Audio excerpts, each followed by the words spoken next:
All right, testing 1 2, testing 1 2.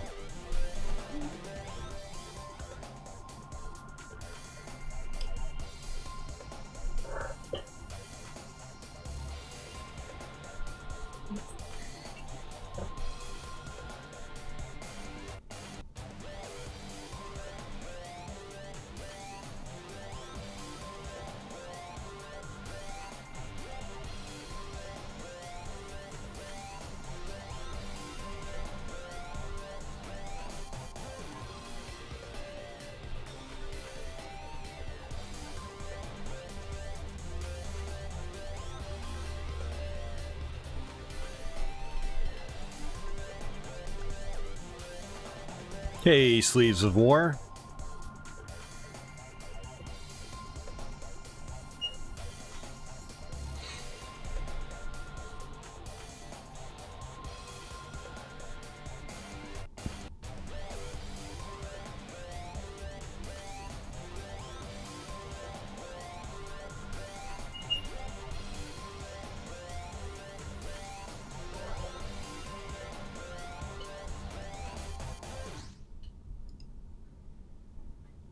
Hey everyone, welcome to another stream. We're going to be playing some F-Zero GX tonight. Figured that would be a pretty fun follow-up to this week's Let's Play, which was F-Zero X for the Nintendo 64.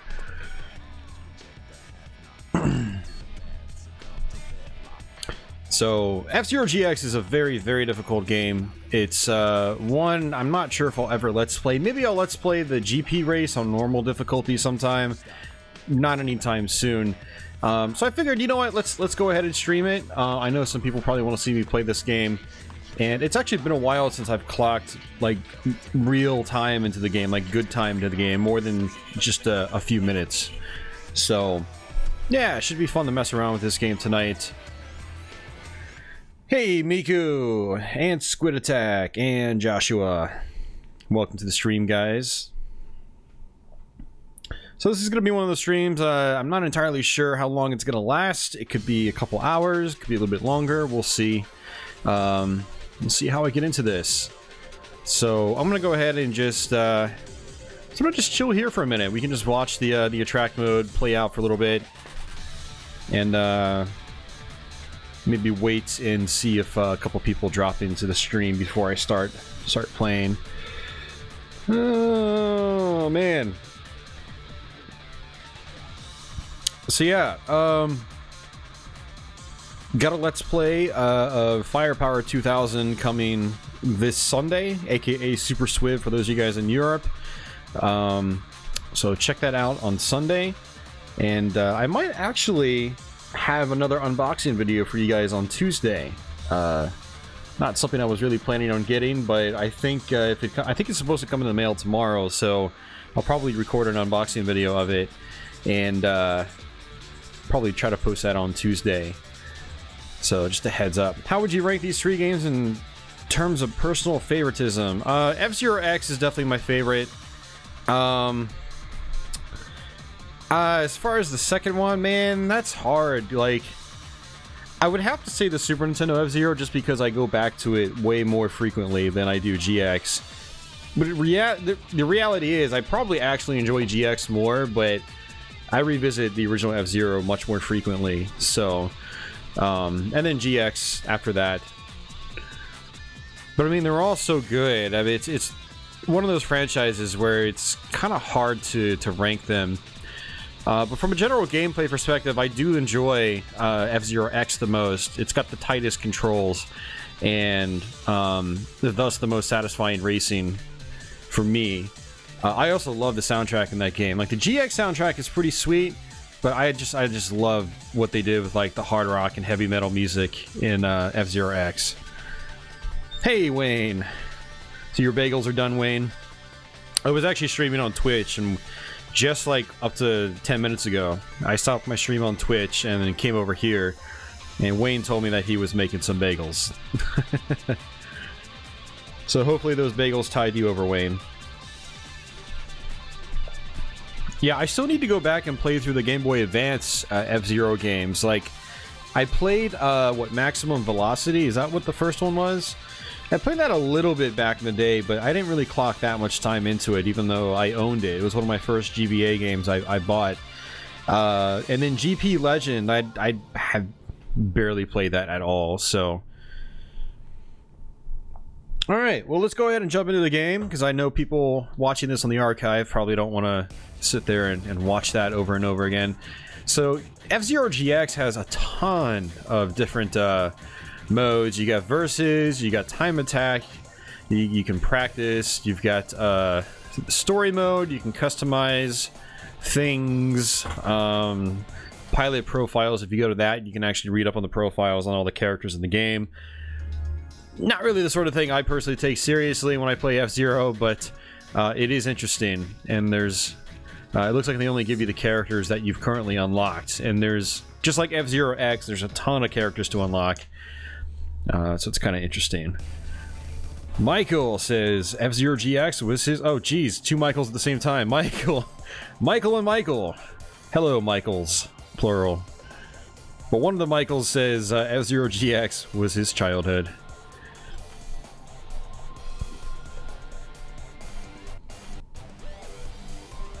Ooh. Yeah, sorry to hear that, Andy.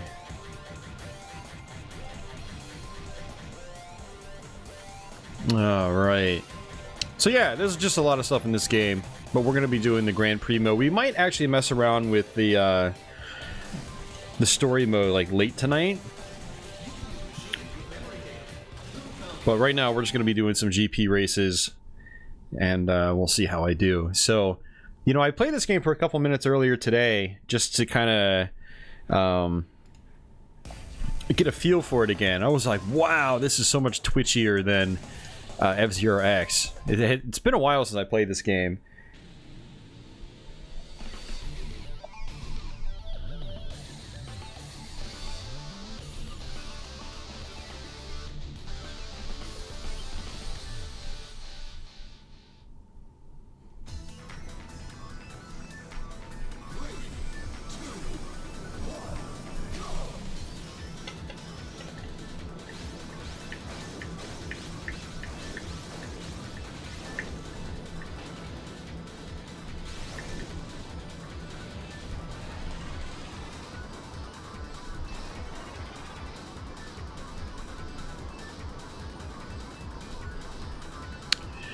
Does this only support widescreen with the component cables?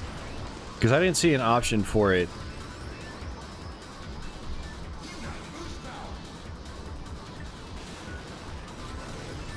Or is the GameCube one of those systems where you've got to like hold a controller combination, button combination or something to get like special features like widescreen in certain games?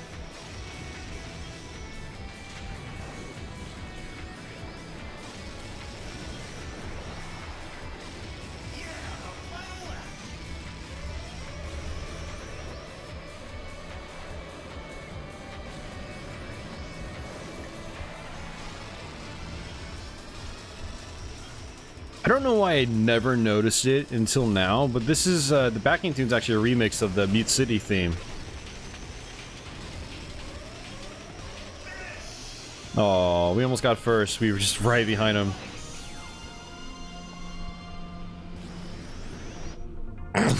F-Zero man, what's going on? You think it's a button combination? Okay.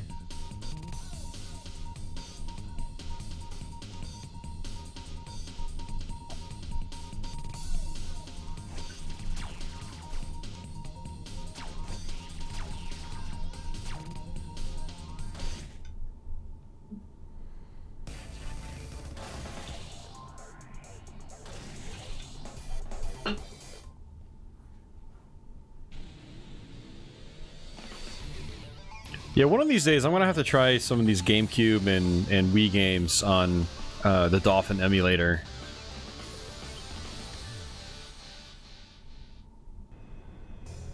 So I've seen people play some Wii games in particular, like Xenoblade Chronicles, completely like upscaled, high-res textures and crap like that. It looks amazing. Oh. I'd love to see F-Zero GX in HD like that. That would be pretty sweet. Yeah, so don't mind my lack of skills in this game, guys. Like I said, I don't play F-Zero GX like I play F-Zero X. And so I don't know these courses like the back of my hand like I do on F-Zero X.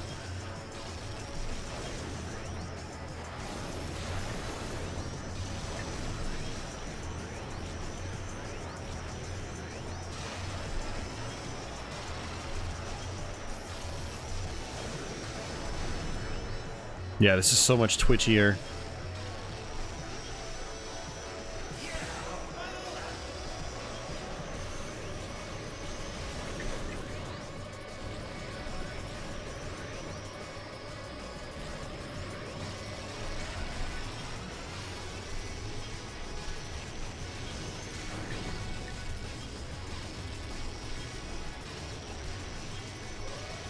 It's a short course, just an oval track.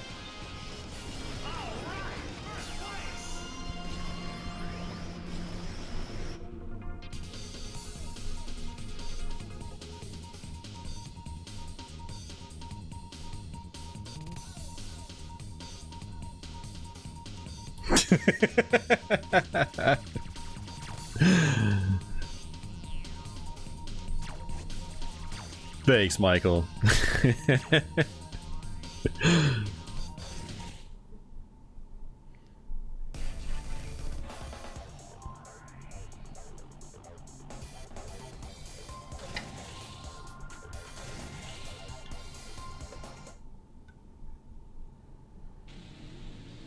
Yeah, so we're actually playing this just through S-Video on GameCube. I thought about hooking up the Wii and using the Wii component cables and seeing how it looks through that. I probably should have done that, but it was a lot easier to hook up my GameCube to the FrameMeister, so hopefully it looks alright for you guys. It doesn't look that great on my my computer monitor here, which is kind of weird. It's like really fuzzy, really blurry and fuzzy. It looks like on the stream it probably looks better.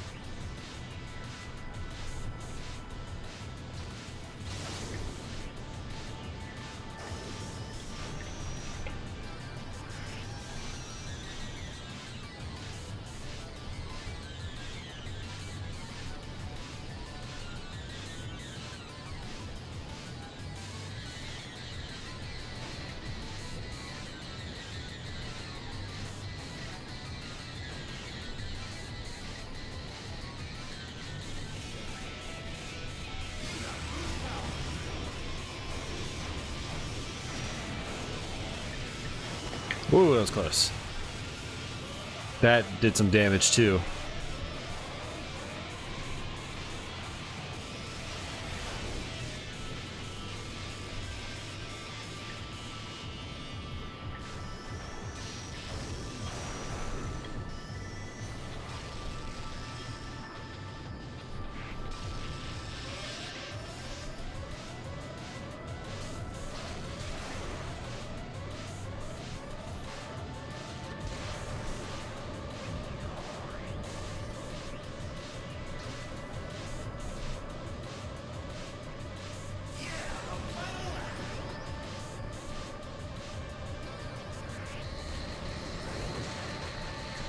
Oh, we got knocked off the course somehow.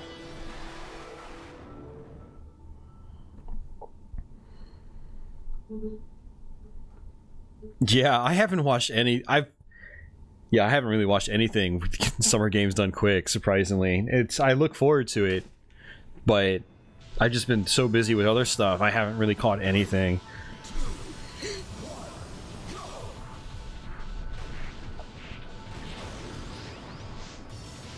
Well, for those of you guys that could be watching Summer Games Done Quick, and you've chosen to come here, I really appreciate it.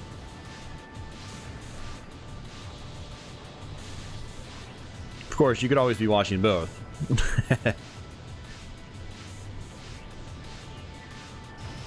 But thanks for hanging out here with me. I appreciate it.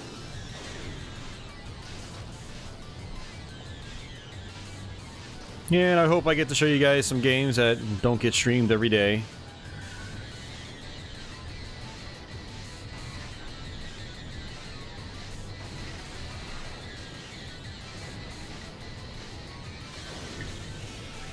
gonna have to get used to the RAM function.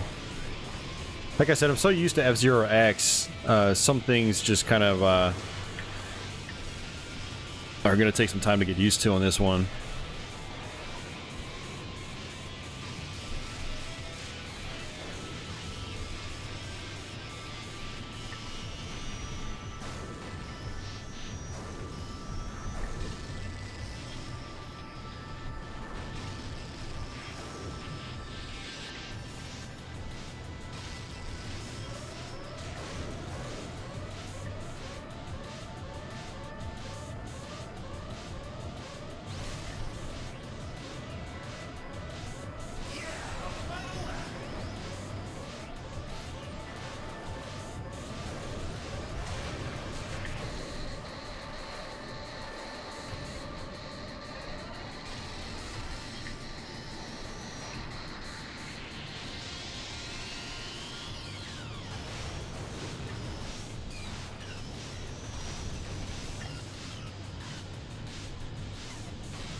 Oh, man.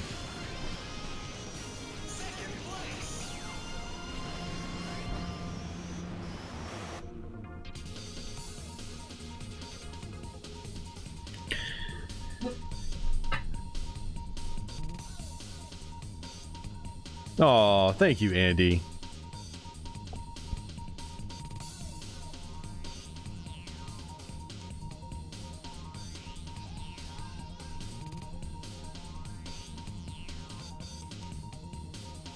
Oh, taking out rival cars increases energy. I didn't know that. Yeah, that doesn't... I don't think that happens in F-Zero X. Interesting. Okay, that's good to know. Squid says, what's my favorite Genesis game? Oh, man. That's a hard one. I don't know.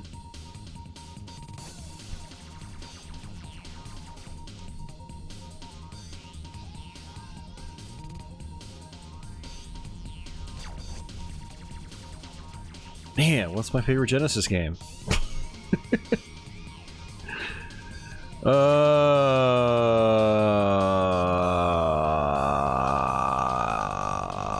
I don't think I can name a single one, honestly. If it was Super Nintendo, I could just, you know, crap one out. But Genesis, it's tough. Like, Castlevania Bloodlines, Contra Hardcore, Subterranea, probably one of the Sonics, Musha, Thunder Force 4. Yeah. Not Truxton.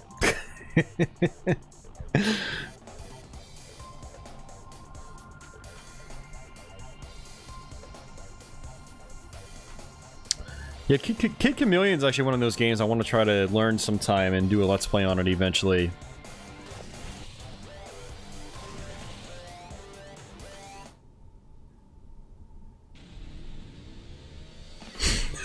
Oh god, Cyborg Justice. You know, if you asked me that Sleeves of War, like, you know, 20 years ago, I might have actually said something like Cyborg Justice, but... yeah, the last time I tried playing through that game, it did not end well. Which was that Let's Play I did of it.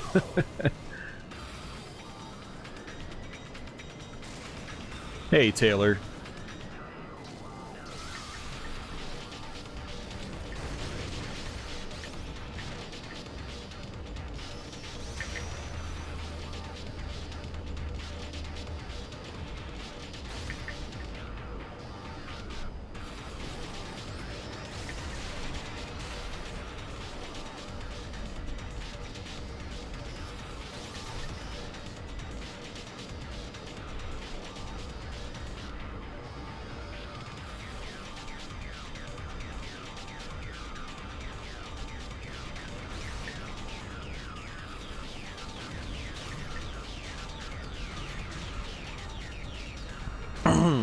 I really have no idea why Nintendo hasn't bothered to make another one of these. I mean, just look at how awesome this game looks. And it's old. Like, imagine another one of these, like, on the Switch or something.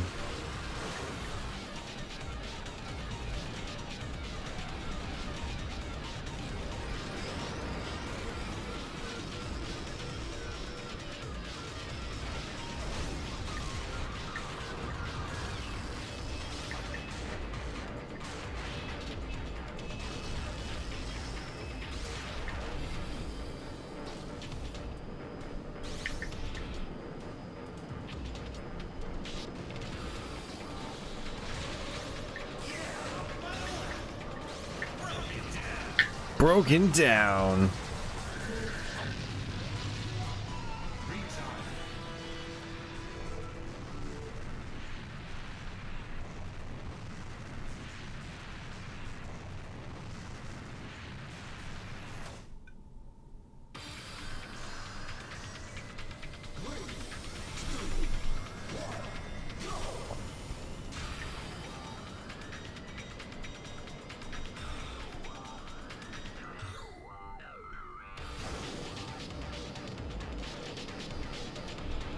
Yeah, I can't say I'm a fan of Fast RMX. I think it's a hugely style over substance.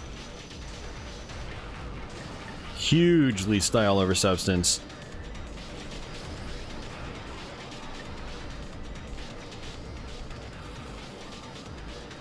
My guess is that Nintendo doesn't want to do an F-Zero game because they might think it's too much of a risk.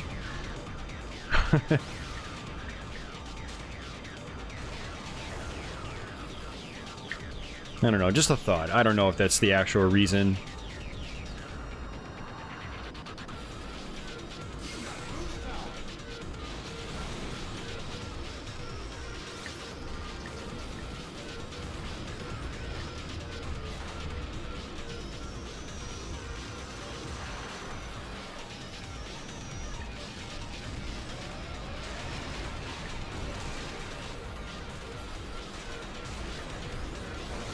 Hey, Amadeus.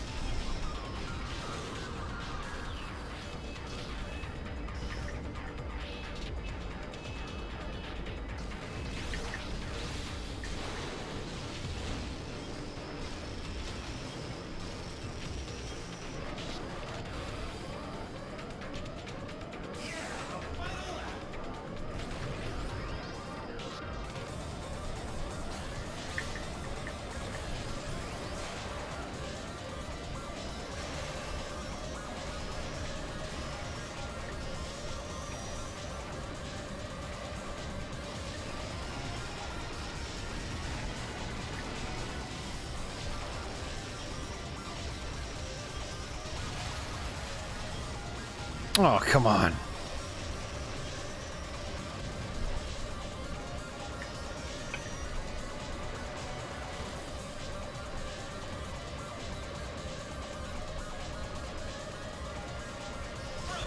Oh my god, why did I do that? Oh, this game is so twitchy compared to F-Zero X. Oh, I'm having a hard time just keeping my turns smooth.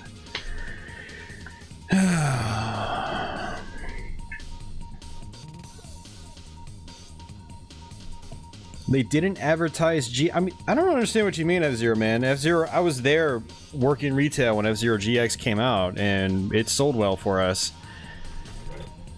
You know, there's a lot of copies of the game out there. It's not like it sold, like, super poorly.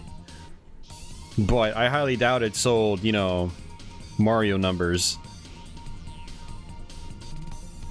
Amadeus just played Castle of Illusion. What a charming game. Mickey walks like he's got one in the... Oh, jeez.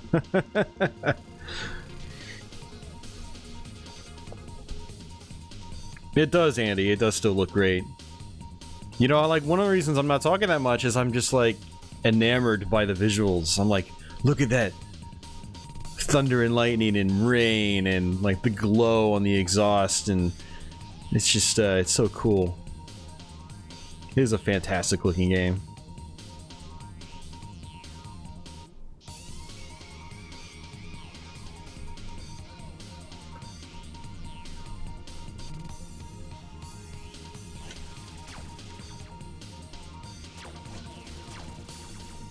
Did that actually count as a victory? Did I blow up and still make it across the finish line? I was looking at chat after I blew up, so... There hasn't been a Wipeout in a long time either, has there? Sony is doing a Wipeout collection. I think it might actually already be out.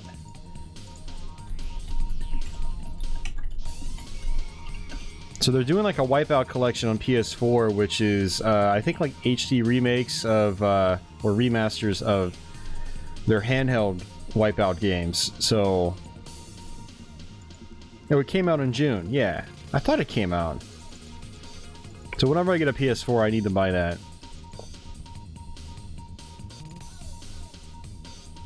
Yep.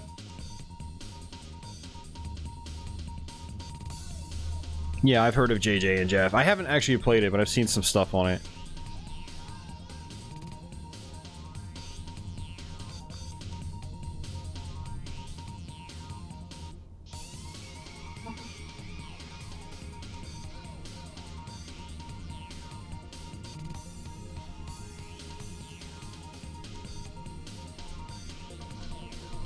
The other thing holding checkered flag back was everything. The controls were the #1 issue, but it lagged severely in other areas as well.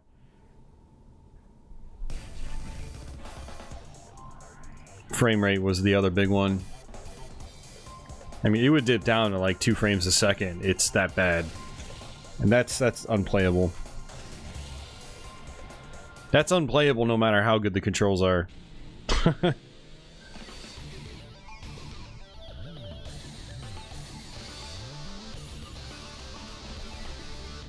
Oh, a wave race game would be awesome. I would love to see a new wave race.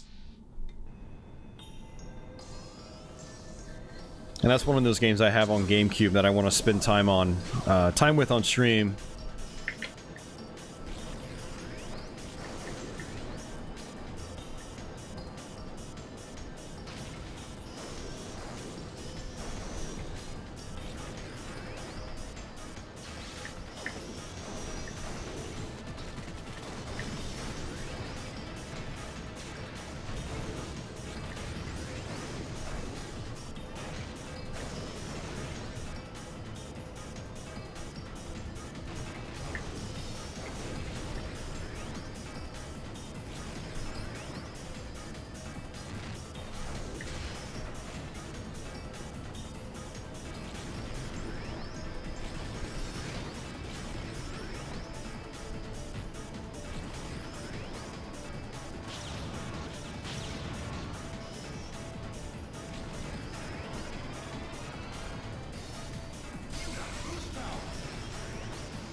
Forgot how to get around that. There's like this spinning attack you can do.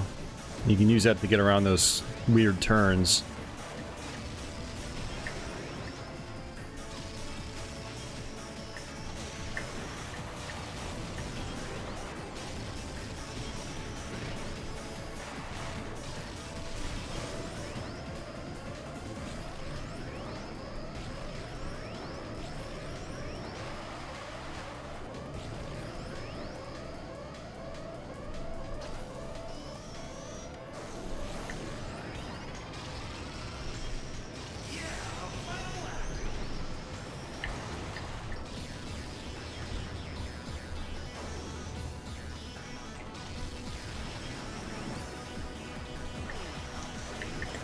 Oh, what? I didn't expect to break all the way.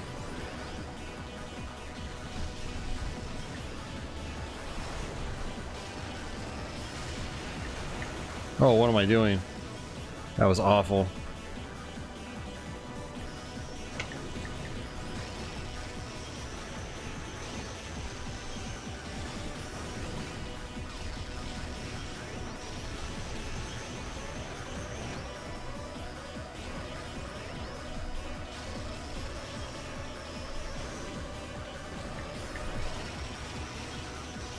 There we go.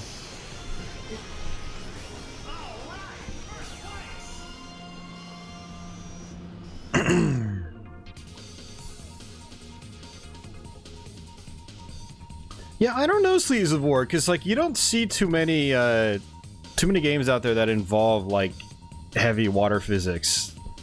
Or, you know, like, lots of waves and things like that. And even if you go back and play Wave Race 64, the way, like, the waves were incorporated, it's still really cool looking. And I'd like to see a game like that, like, that's solely based on water, as a racing game again. And, I think it would still be impressive today. Or at least, it would still look appealing, you know. Maybe it's kind of hard to actually be impressed these days, but it would still look good.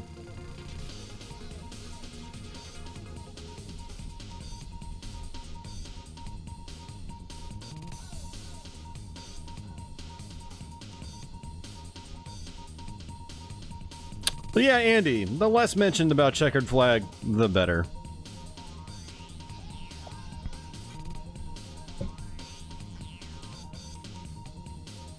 Hey, Tony, and Major Havoc.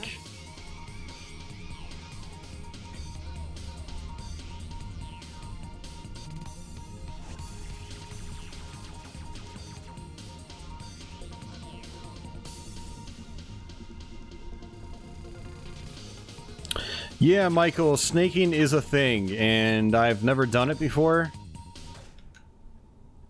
And I think snaking works best with the heavy ships as well, if I recall correctly.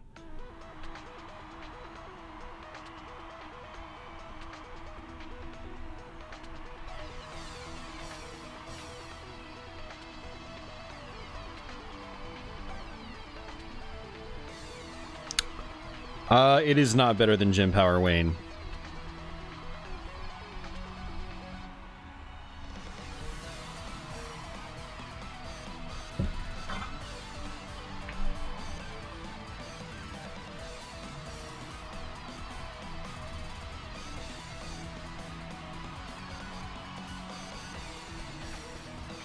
Yeah, snaking actually makes things broken, unfortunately.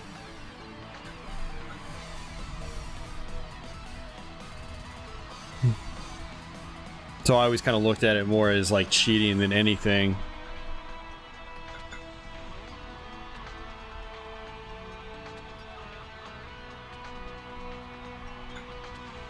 I remember seeing some videos on snaking back in the day, and my friends and I just sort of like did the whole facepalm thing.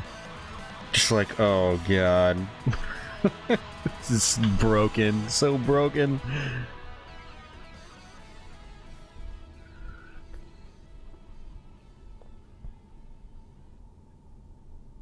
Yeah, I never bothered to learn how to snake either. I just watched other people do it. fzero TV.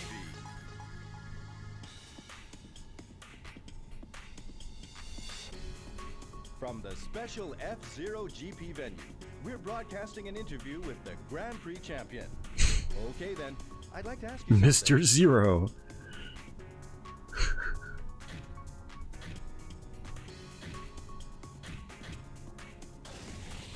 A message for all your TV fans out there? I'll take on anybody, anytime. Thanks for your words of enthusiasm, champion. That's it, everyone. We'll see you at the next Grand Prix.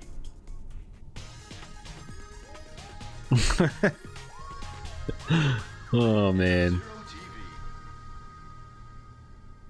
Thanks for playing.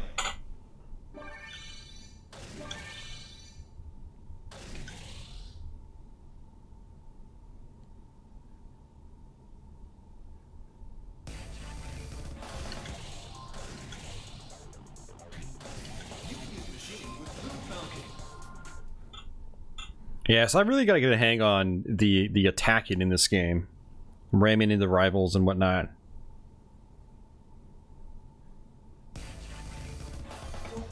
Mr. Zero is in the countdown sign of F-Zero X. Huh, okay.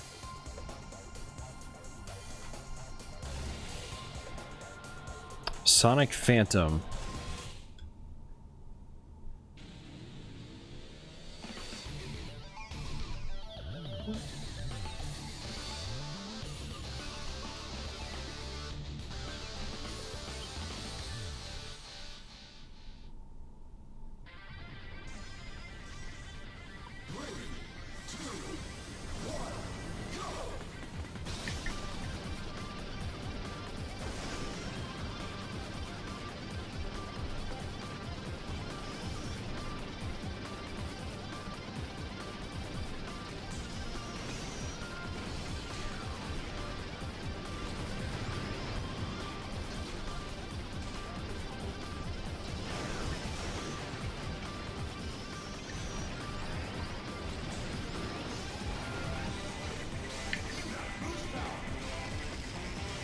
God, it's such a nice looking game. It's all I can think of when I'm... What? What just happened? Did someone ram me? I just blew up out of nowhere. What? Kirby Air Ride. I haven't played that and I want to. Isn't that...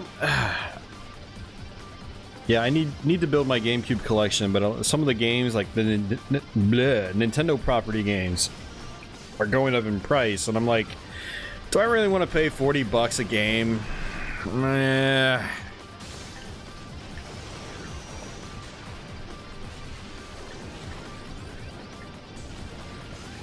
mean, F-Zero GX was one of those exceptions I made like a year or two ago. I think it was... I think when I picked it up, it was still like... I think it was still like $25, so it wasn't that bad, but I think it's gone up a little bit since then.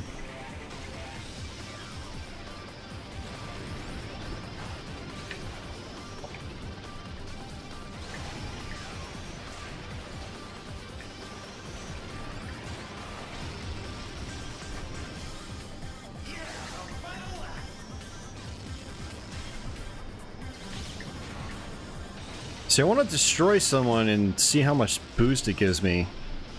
I'm really curious, because if you can incorporate that into your strategy, that's huge.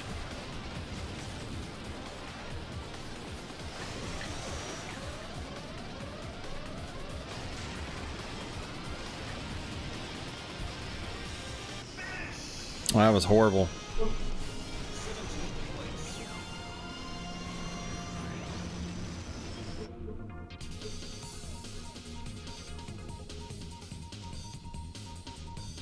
Andy says there were a couple of tracks on this game that he found almost impossible to win on, and this track we just played is one of them. Yeah, I mean, I finished pretty far back, actually. It was like, ouch. Did I really finish 17th? Whew. I didn't actually think I was that far back. Hey, Doomersion.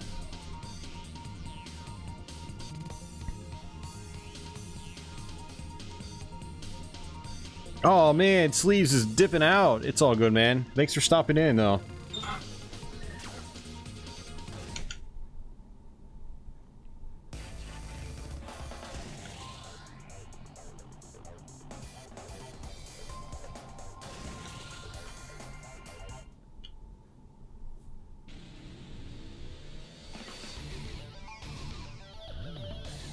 Oh, I never noticed that before, Rob the Robot.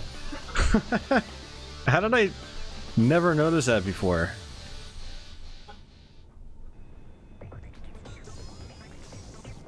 Is there rubber banding in this game? Well, it was developed by Sega, so there I would say probably yes.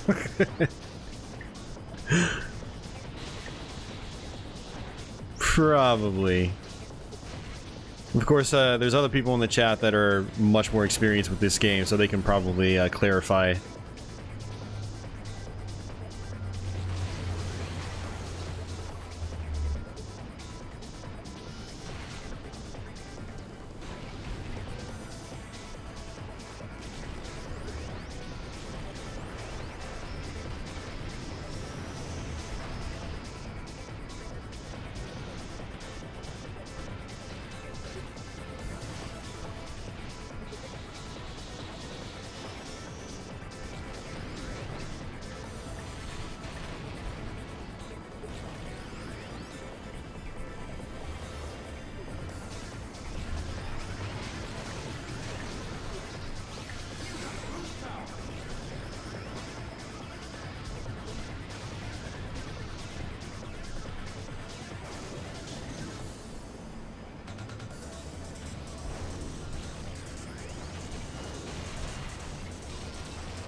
Oh no!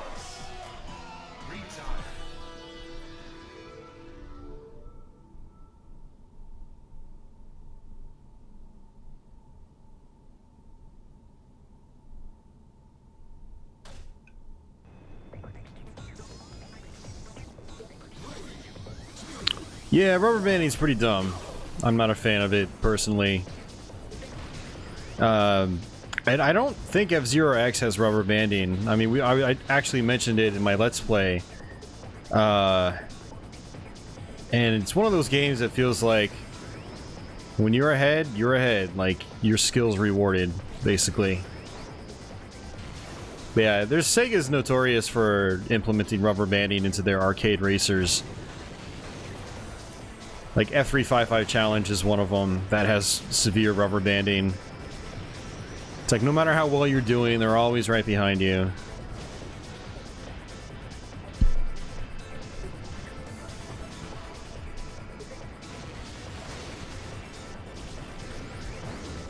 But in this, I can't really tell if there's rubber banding because I haven't been doing well enough to be really far ahead.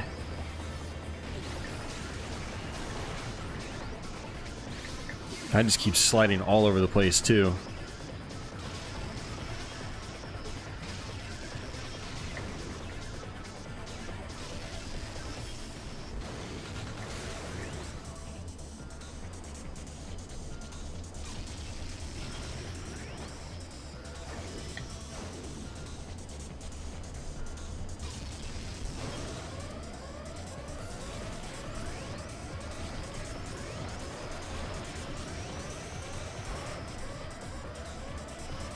Oh, why did I do that? Felt like there was going to be a turn.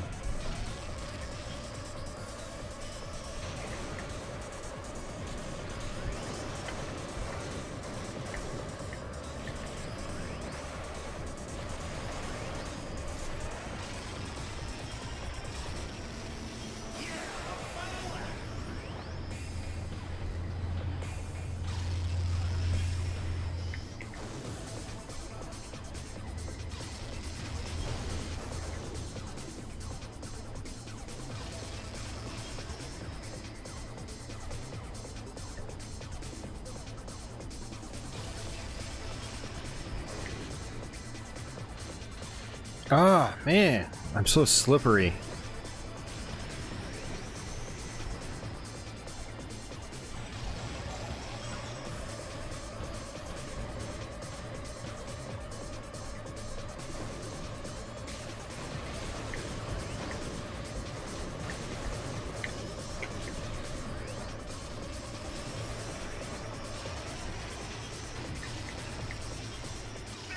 Wow, lucky.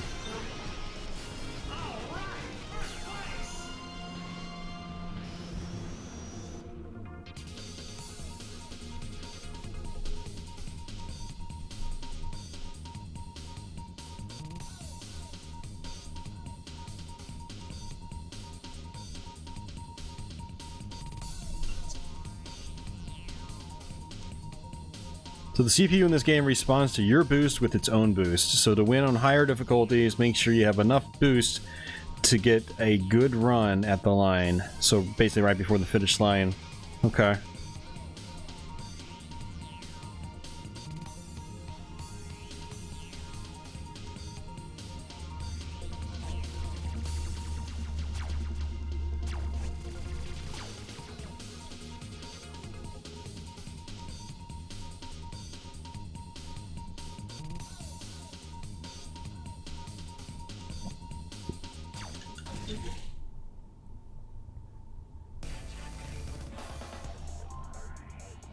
Cosmo Terminal. Which cup is Cosmo Terminal on? Have we already played it? I haven't been paying attention to the level names. Or the track names, sorry.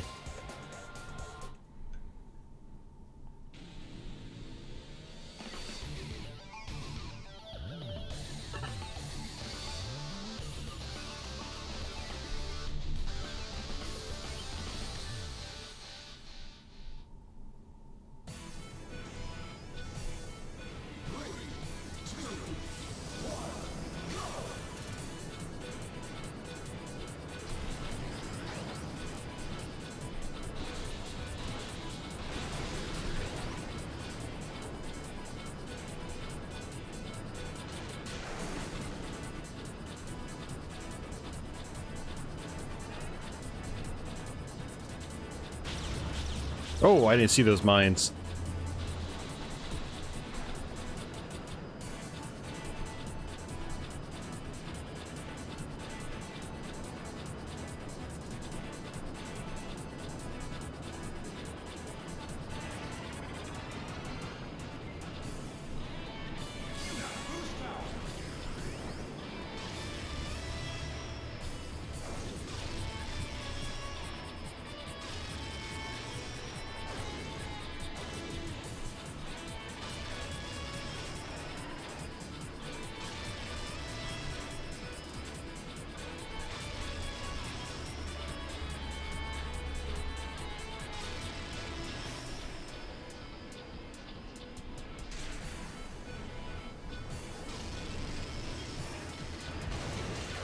Oh, jeez.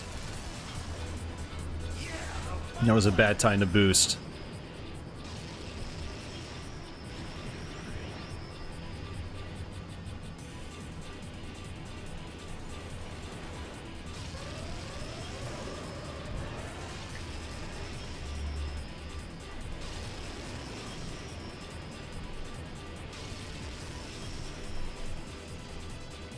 Yeah, Andy, I see what you mean. Like, on this track, it feels like I can just boost kind of like all the way around it.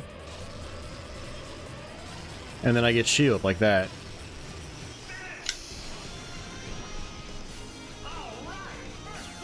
Diamond Cup. Hey, Stocklock.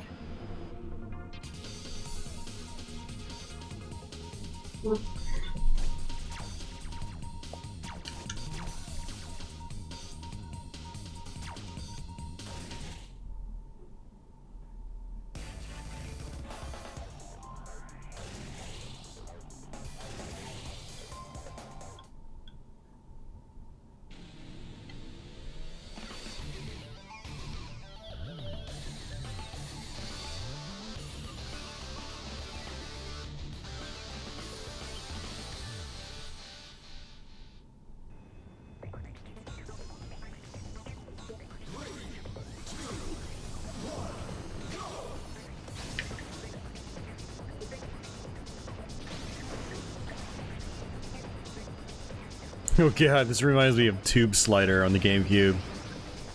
That's actually one I do have. I'm gonna have to play it on Twitch sometime.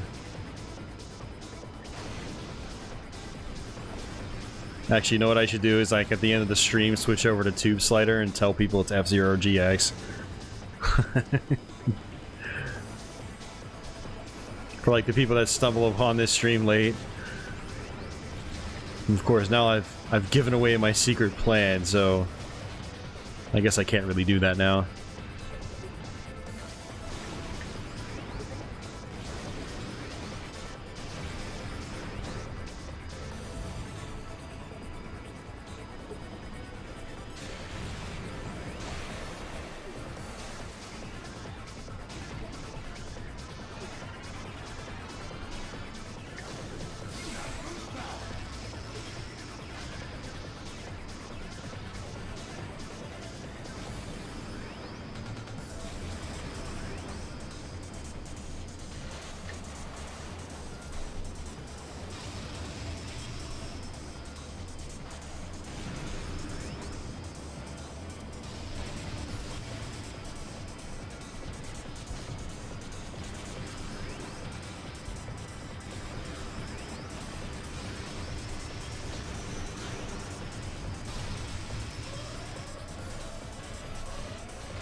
Well, that sucks. Oh no, we still got it. Wow. Yeah, that's one of the things I'm not a fan of in racing games like this is obstacles that you can slam into, like those poles. Not a fan of the courses that have that design. Hey, encrypted printer, what's going on?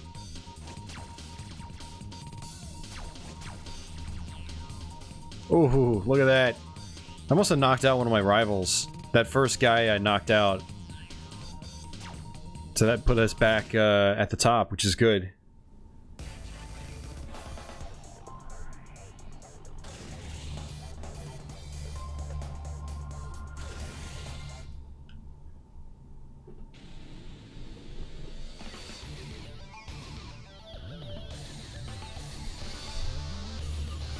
And there's a sign that says, "Go fast!"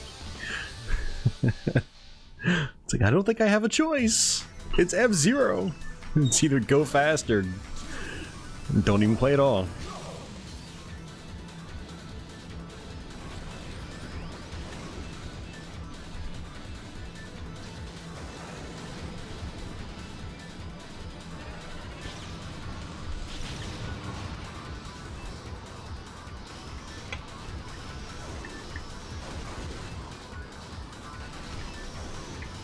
Oh, what?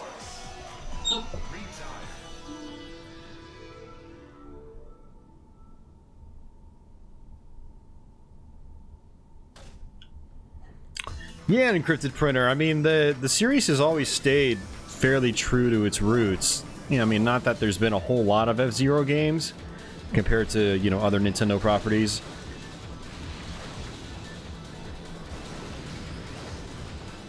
Like, this was pretty much the last main console release, so there's only 3 main console releases, and then a couple on GBA.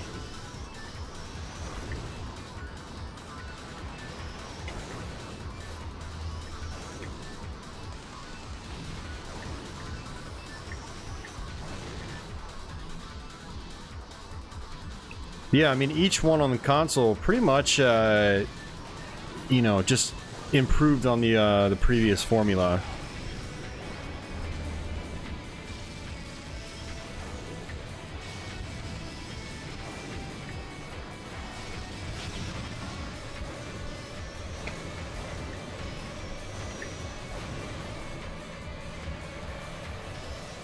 Oh, I held back. That was dumb.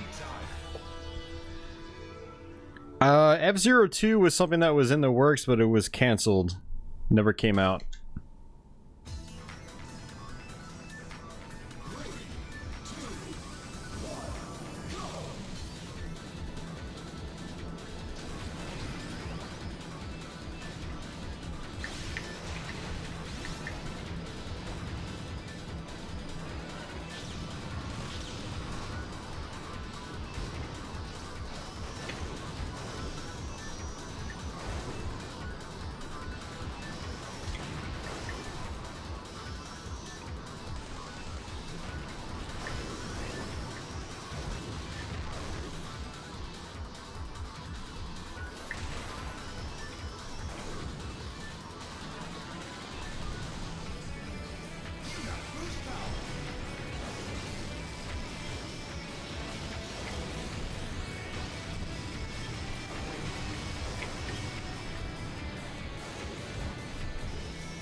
No! Come on, man!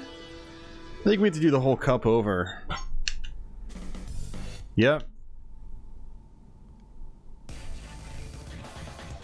Wow, game over. Instant game over because of that course.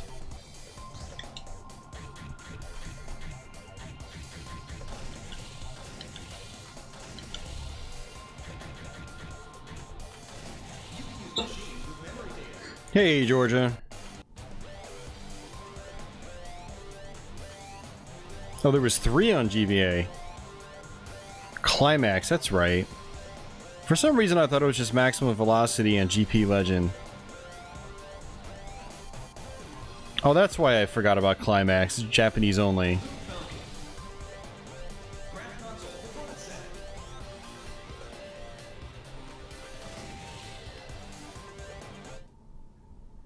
Hey, Zerto.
Ah, so easy for me to slide out.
F-Zero X, the level editor, was that from the DD expansion pack?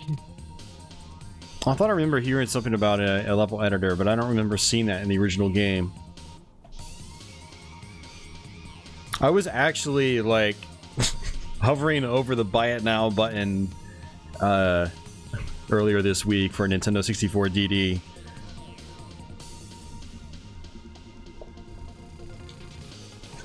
I bought something else unpopular instead, but it was half the price. More than half. Even more than half the price.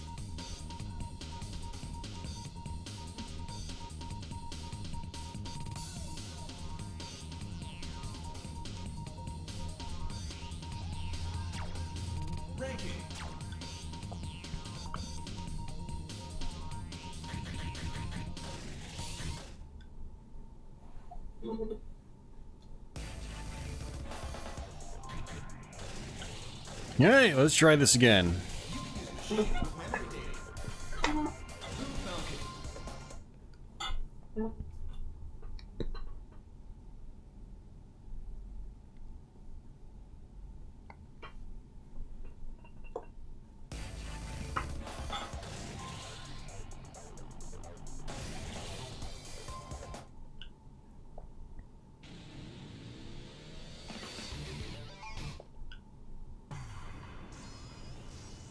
Oh wait, we played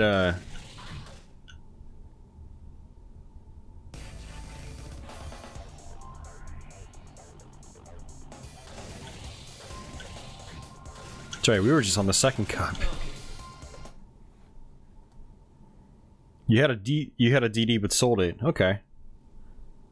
I mean, it's something that's really hard to justify, but it's one of those things that, like, you know, I want to have first-hand, hands-on experience with the add-on. And while I can load up some of the games onto my flash cart, like, it's not quite the same as owning the actual add-on and getting that experience. But, I mean, it's super expensive, though. But at least I know it's one of those things I should probably be able to get my money back on in case I ever decide I need to sell it. That's what doesn't really worry me too much about the price. And it's very much like my pinball machines, you know, I've got multiple pinball machines that are, you know, worth about the same as the 64 DD. Shit, I'm supposed to sell one tomorrow. Maybe I'll just buy a 64 DD with that money.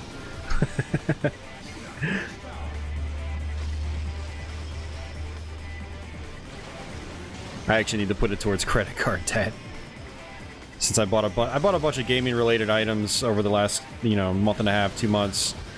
So I need to try to chip away at some of that debt I've accrued.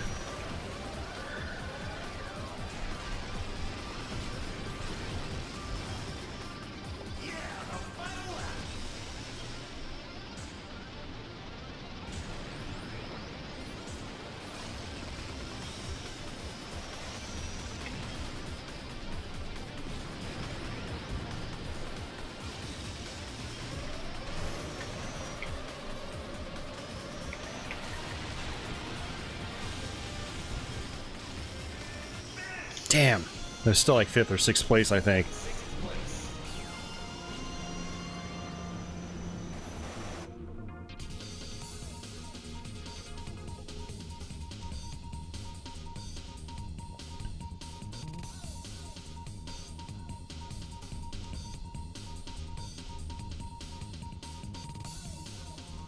Oh, you got 400 for your DD. That must have been a while ago, because DDs are like twice that now.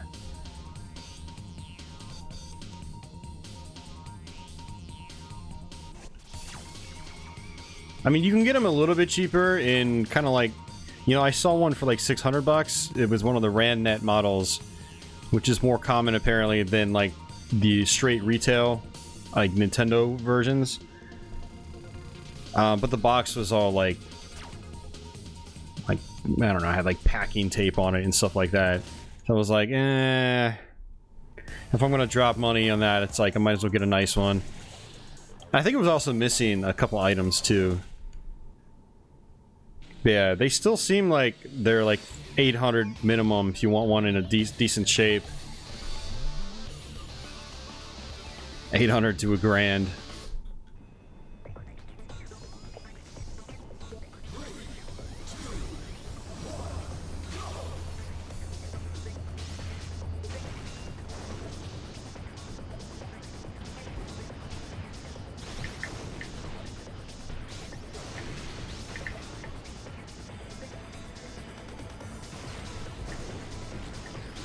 Alright, I want to wreck some people.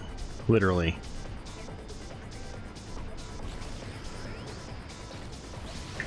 Ah. Doing a horrible job of it.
Well, I'm getting the hang of the controls at least a little bit better now.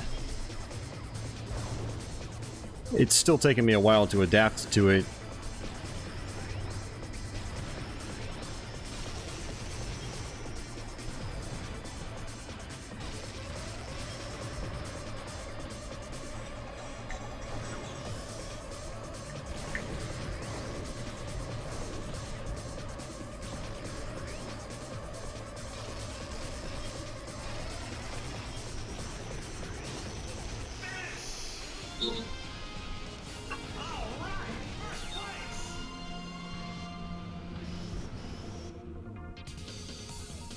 Is it worth owning a turbo?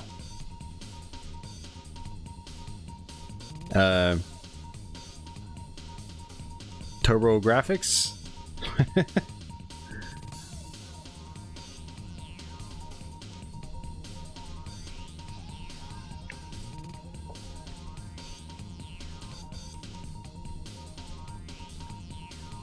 Yeah, if you mean turbo graphics, yeah, hell yeah. I mean, that's mandatory gaming, man, if you like 8 and 16-bit games.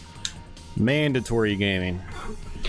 And then you'd be best off getting something with the CD attachment.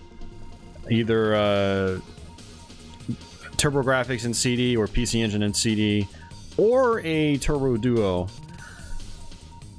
Or probably PC Engine Duo, because US Turbo Duos are stupid expensive.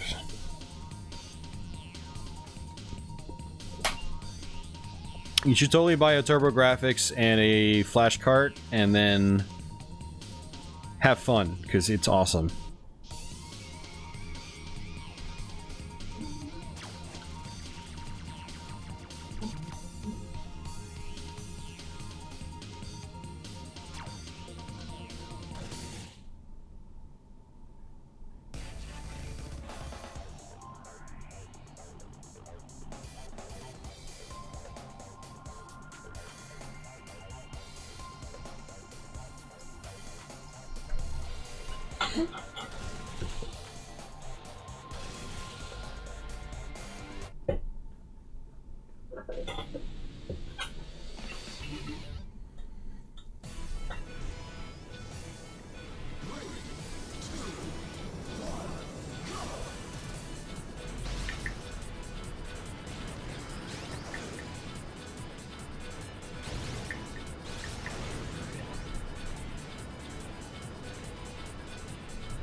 Oh, what? Come on, man. I'm trying to ram into a bunch of enemies before I get my boost power so I can maybe try to earn an extra life or something, and in the process I lose an extra life.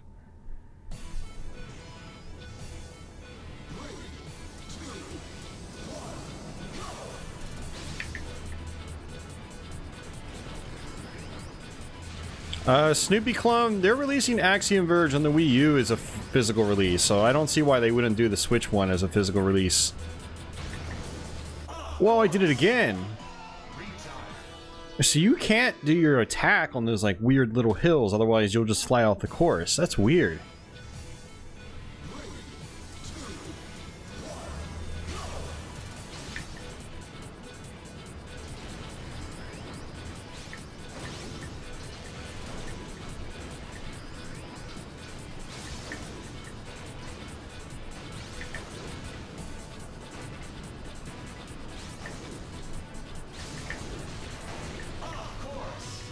Do it again?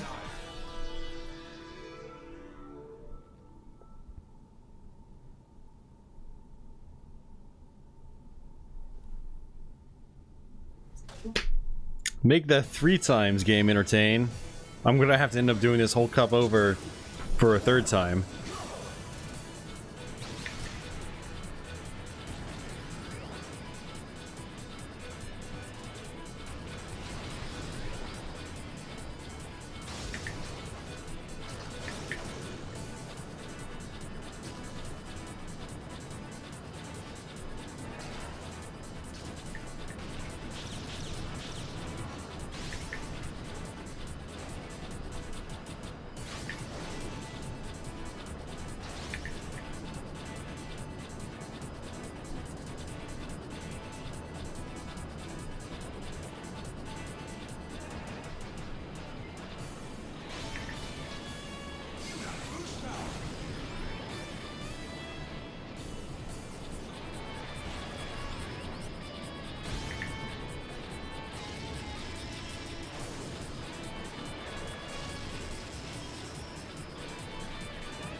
This is gonna be... This is gonna... Bleh, I can't talk today.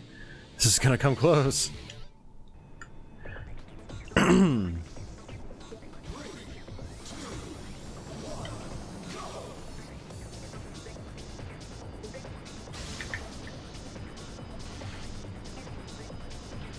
Yeah, so I actually am on vacation for the next week and a half. And as many of you guys know, I normally work the overnight shift, so I have to stay up all night, sleep all day. But since I'm on vacation, I decided I'm going to flip my sleep schedule, and I've already flipped it. Wednesday was my last day of work this week. Actually, no, it was Tuesday, because I got Wednesday off because I worked the holiday.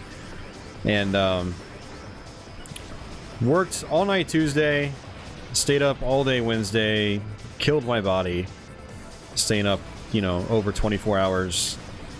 And so I'm still pretty out of it right now after doing that. And so if my speech sucks, that's why, for the most part.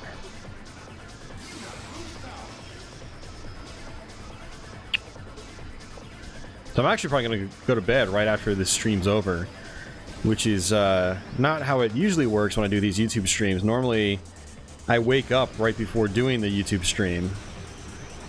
But it was the exact opposite. I've been up for, you know, a good 15, 16 hours now already.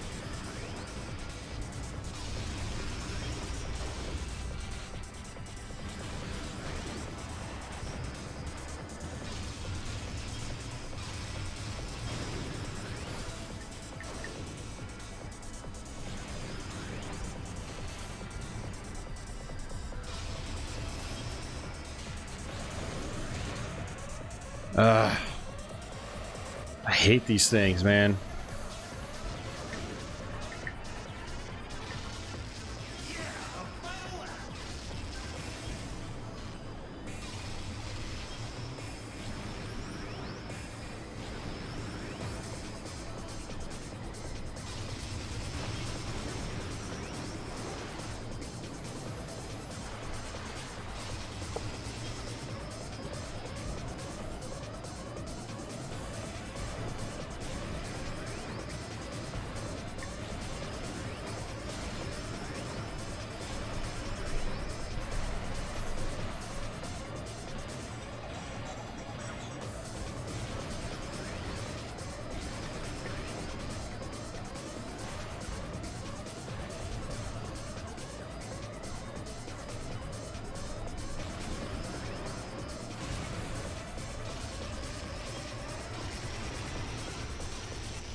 Oh, did I get first?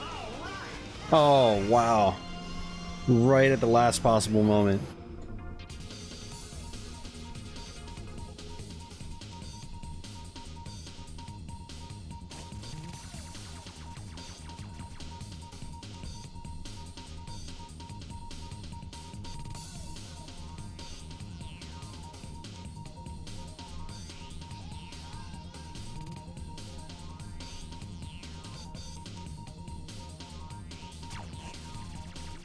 Yeah, Zerto, I've never heard of that either.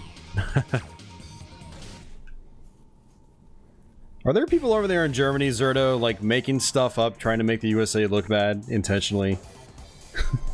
I don't think it's the first time you've been like, "Hey, what's this US thing I've heard about? Can you explain it?" And we're like, we've never heard of that, dude." We don't even know what you're talking about.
I just damage boosted off of one of those mines. That was pretty funny.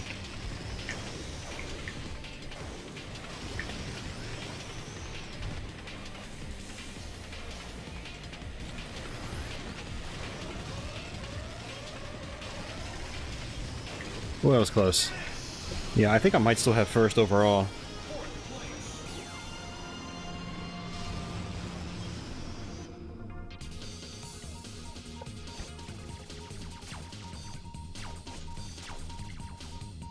Yes! Yeah, I had a feeling I was still first because of, like, I knocked out a couple of rivals.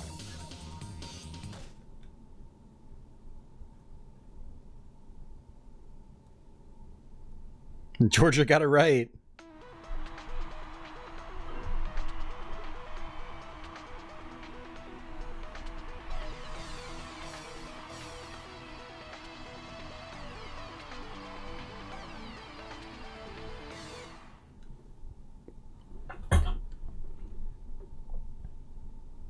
Hey, Larry G. fzero TV. Your rivals are howling for revenge. Come on then. Thank you for the interview. We are all looking forward to seeing you in your next GP raid. It's not much of an interview. All he said was, "Come on, then." He didn't even answer a question. Hey, Tony.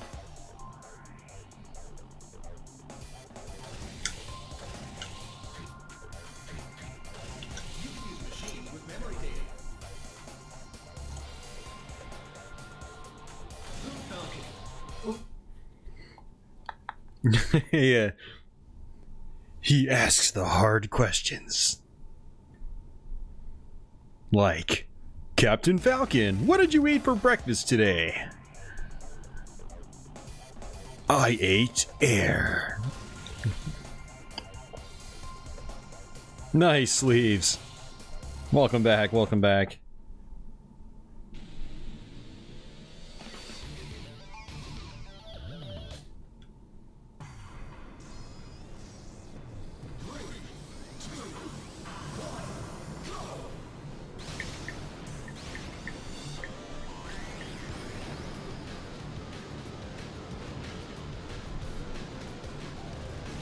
I was actually playing this course earlier today and I was just like, ah, it looks so good.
Whoa, that was close.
Nice.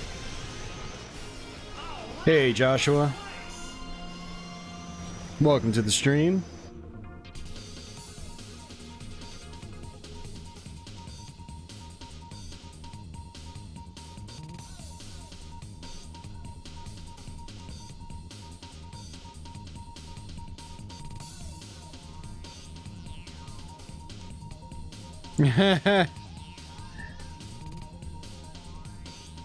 Nah, Sleeves, the whole tube concept outside of a tube and inside was actually an F-Zero X.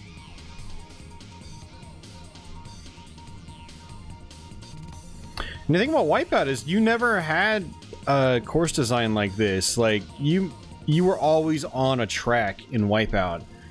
Now, you might have been on a track that went through a tube, but you were never, like, racing on, like, a cylindrical tube or something like that in Wipeout. So...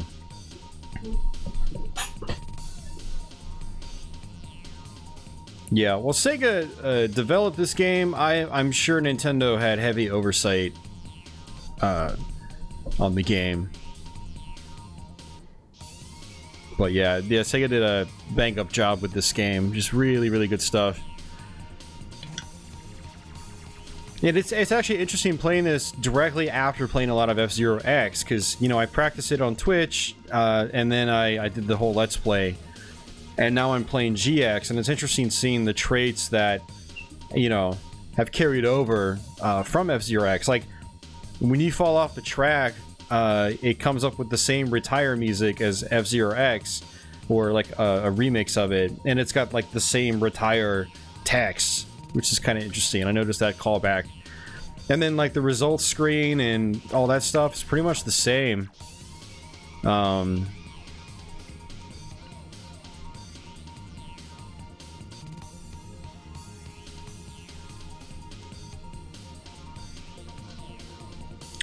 yeah, Sleeves, Wipeout does predate F-Zero X. Wipeout was 95, I believe. Was it 95 or early 96?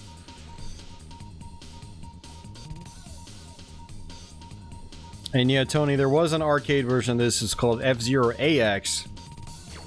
And it's a pretty cool cabinet. I got to play it a couple times.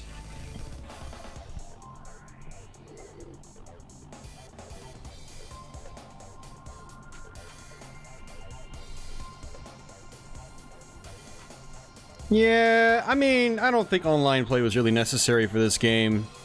Very few people had the network adapter for the GameCube, so it's not like it would have saw a whole lot of use anyway.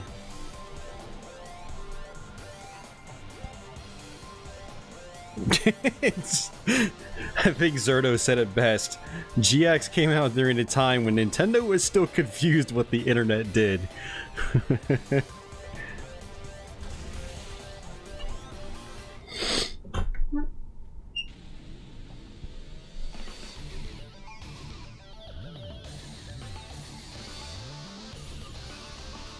Oh, they very much were, Georgia. Leary G, yep, this is the one for GameCube.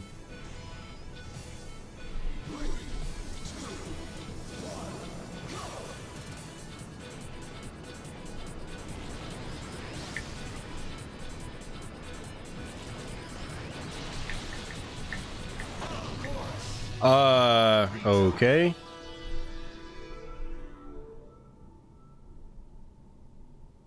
Have I ever played a racing game online? I'm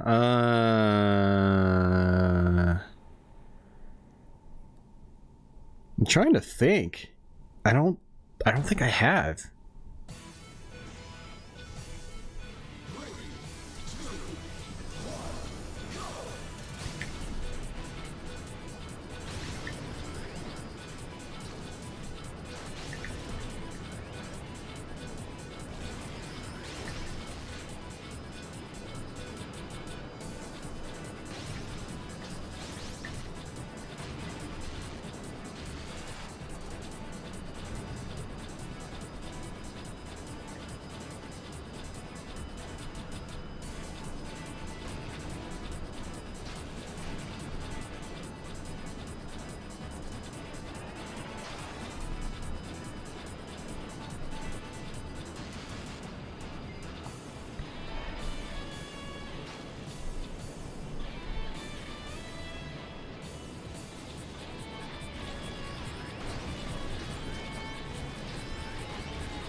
Got it.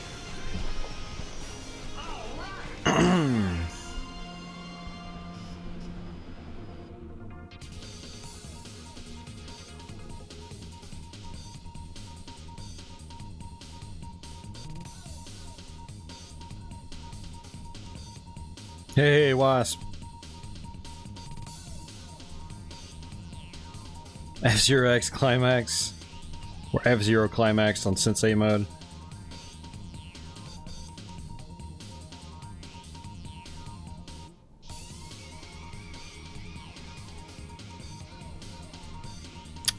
She has not, Zerto.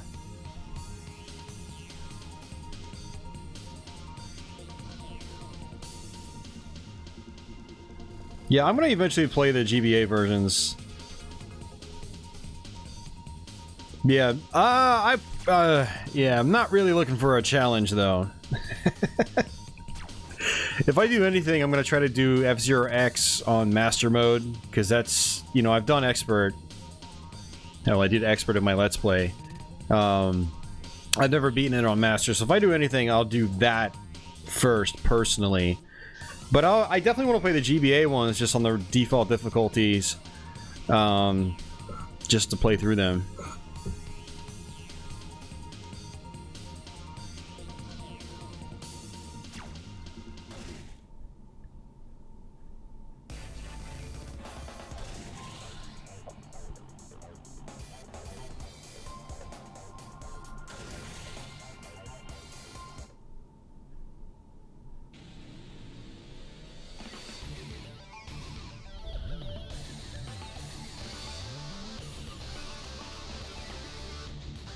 Dude, just do the story mode on normal, you'll still get pissed.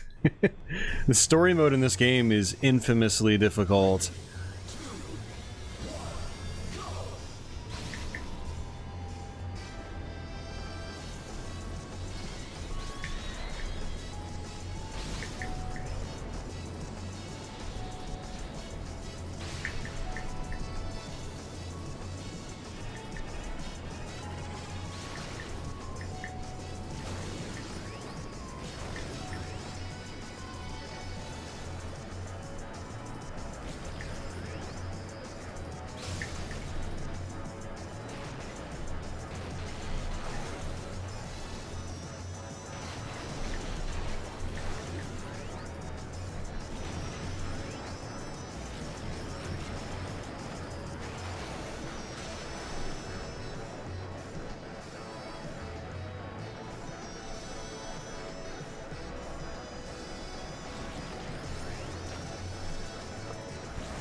Ooh, oh!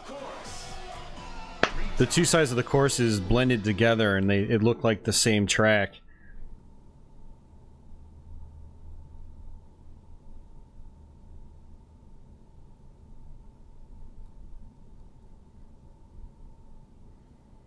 I have no idea what F-Zero X Climax is. All I know is F-Zero Climax for the GBA that you guys talked about.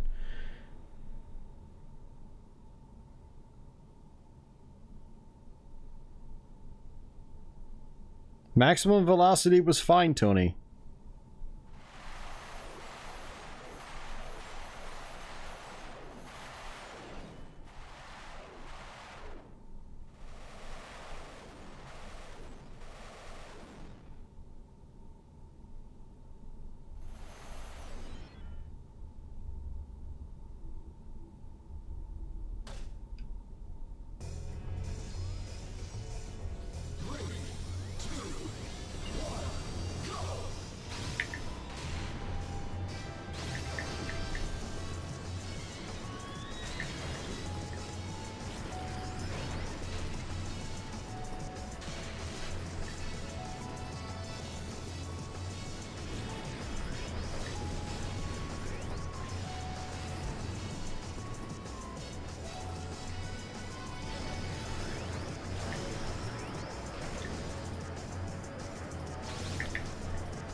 X Climax is F-Zero Climax, but in F-Zero X. So is that like an N64 ROM hack? Or is it something that someone made as like a standalone game on PC or something? I mean, if it's a ROM hack, I want to check it out and download it and toss it on the EverDrive.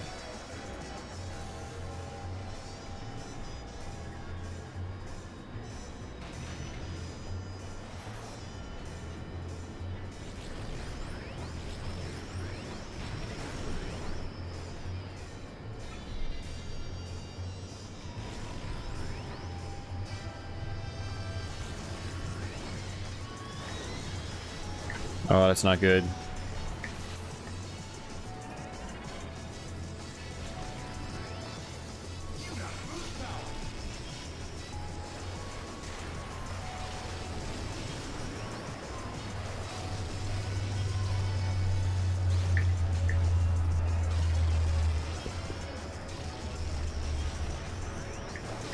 Shit!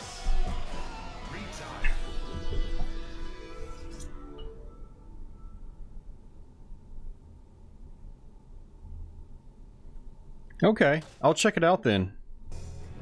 I definitely want to check that out.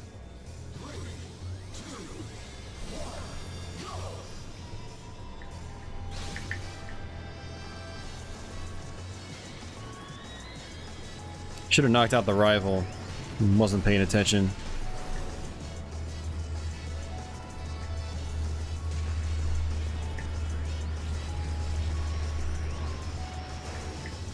Oh my god! Why? Might as well just start the whole cup over. Hey.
Really?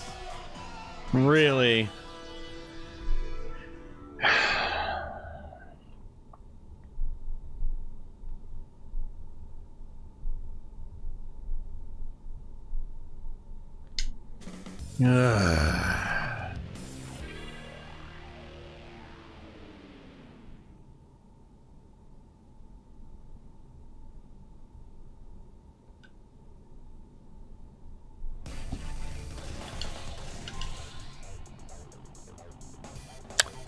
Joshua, I have not played Blood CM, but I know about it. It's on my list of things to do.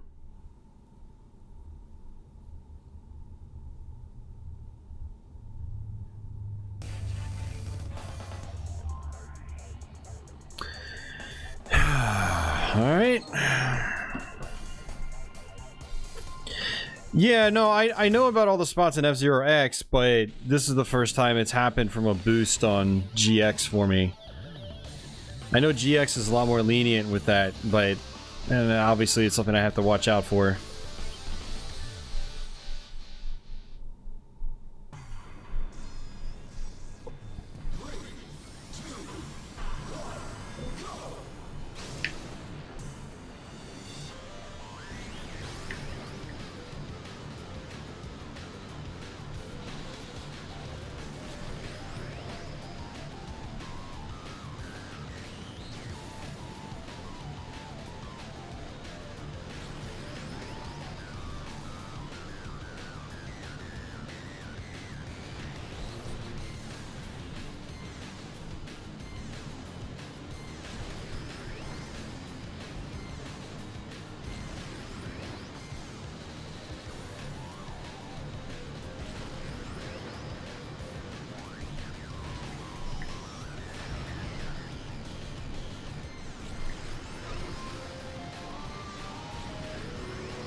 Alright, good.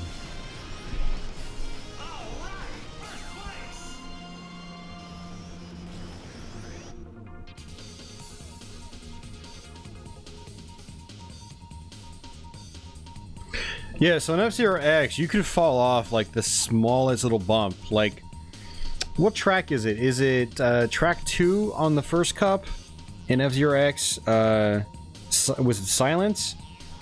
Track's like basically completely flat almost the entire way through, and it's an oval track. But right at the very end, before the exit, if you're going too fast, you'll actually fly off the track. And it doesn't look like it should even be possible, but it's pretty much guaranteed to happen if you're over a certain speed limit.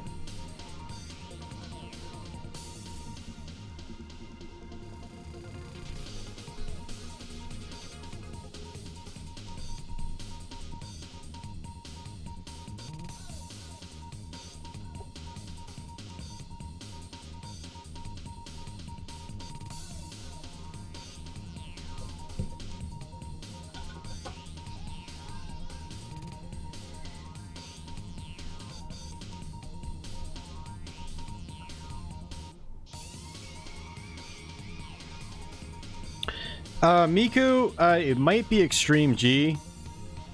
I'm not sure how they worked on the 64, but I know Extreme G3 on PS2 and GameCube. After you play the game for a while and you upgrade your bike, or you go to a different class or something like that, you'll eventually break the sound barrier and the sound actually goes out. It's a really cool effect. I need to play that on stream one night too.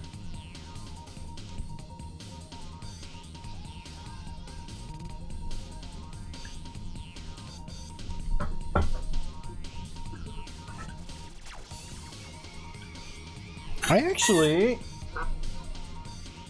Yeah.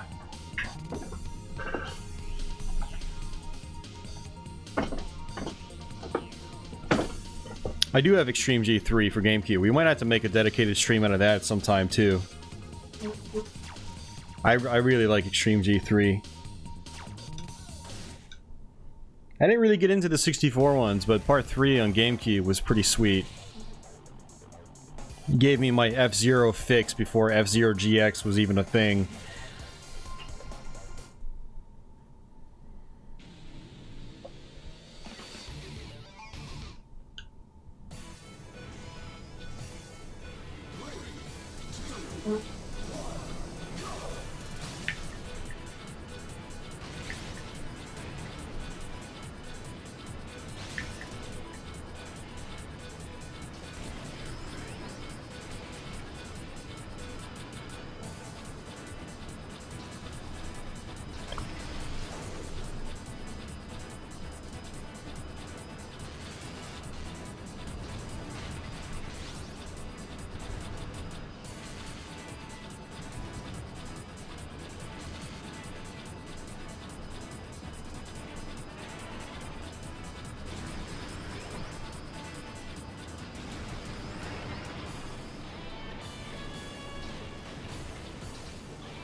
Like, that's one part where you can jump off the course.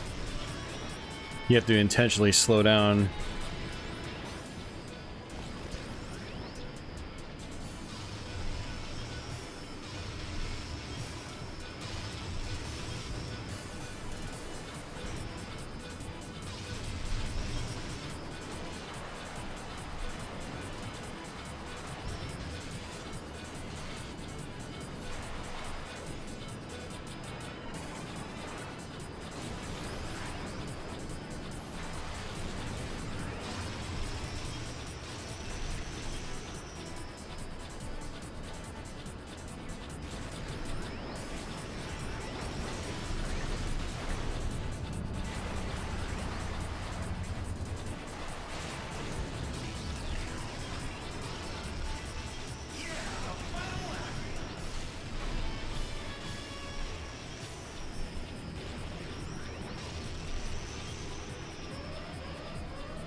Alright, another good one.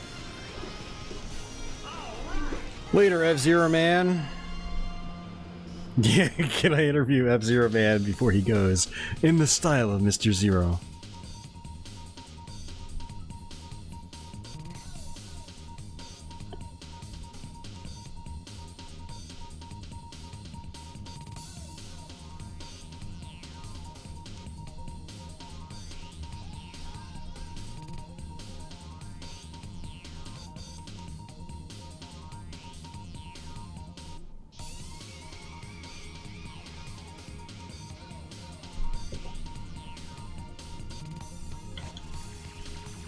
Hey, Brandon, Michael Mackerts. How you doing, brother?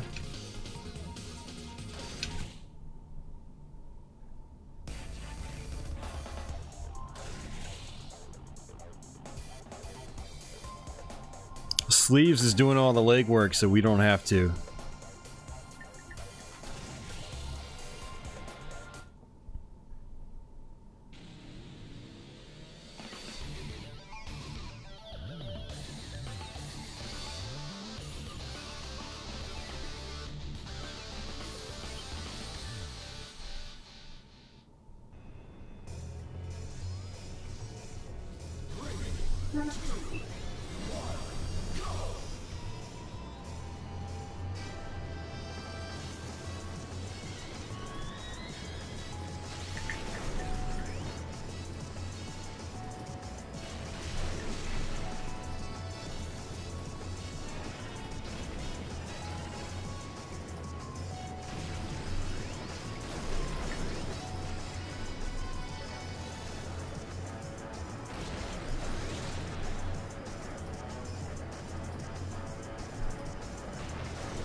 Nice, another good one.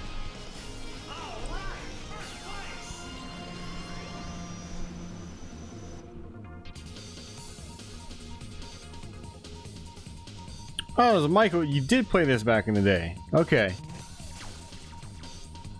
I wasn't sure if you played this, Brandon.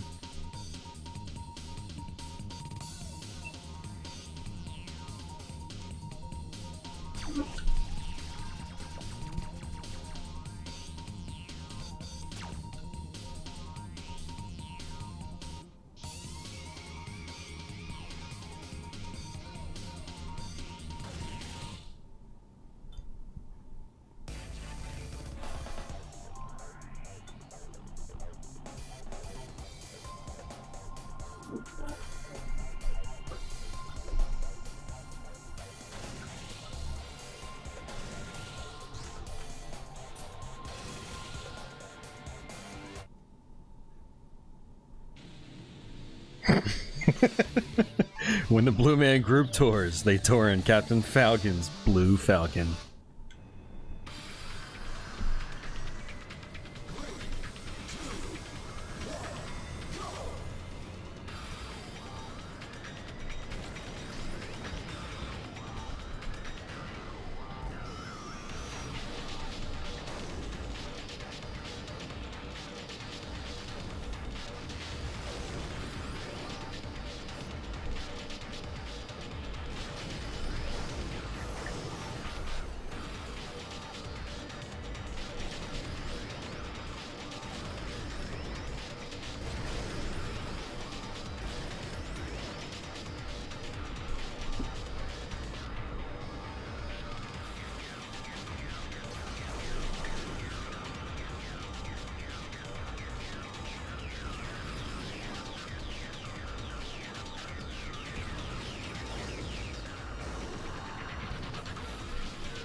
Whoa!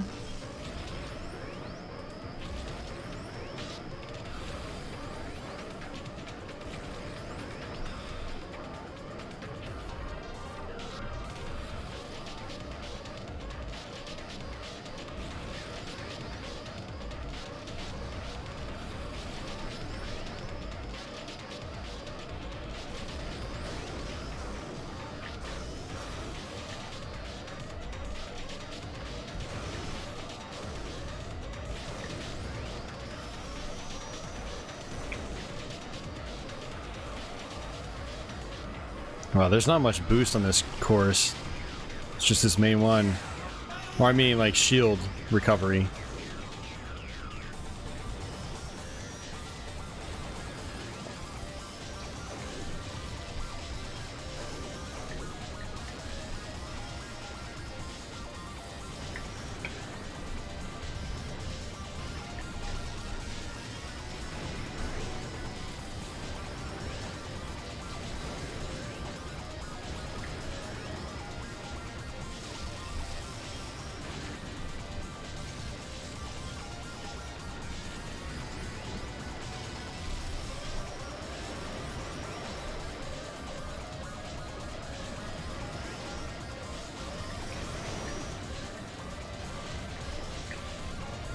Lost control, and that screwed me up. Big time. Oh, what? I still went off the course. Ah, this is so slippery.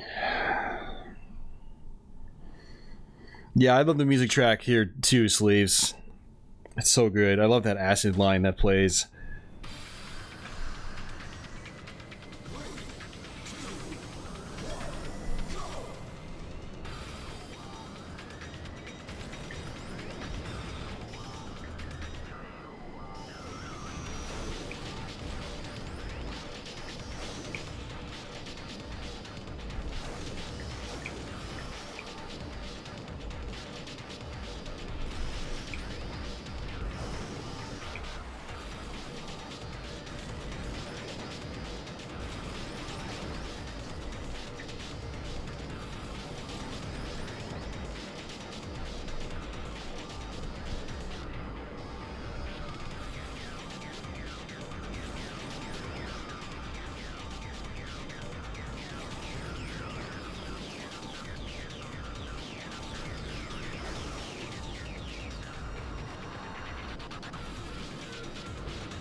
Bad time to boost.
Oh, what is wrong with me?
This is the third time we have to do this cup. Ugh. Jeez. Frustrating.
I didn't get enough boost back.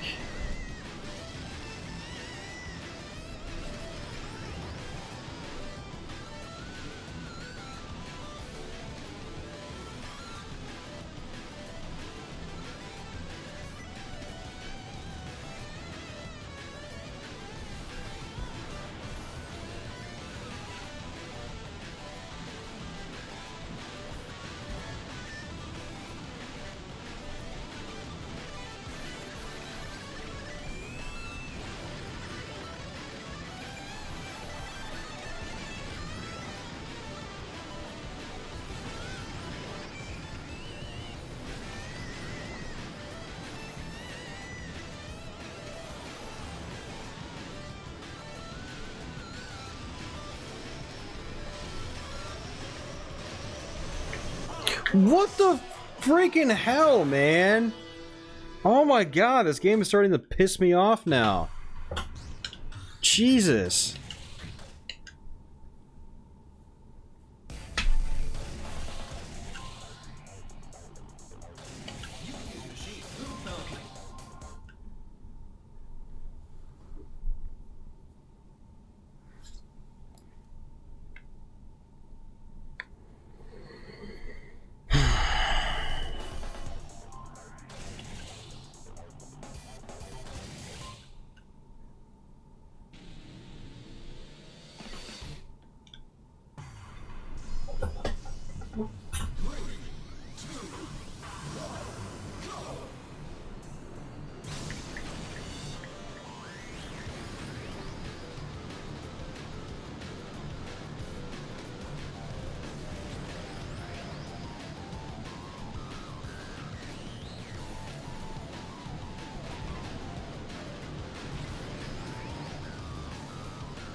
Yeah, it's nice that they're bringing Metroid back in multiple ways. Yeah, like we said earlier in the stream, it would be nice if they did the same for F-Zero.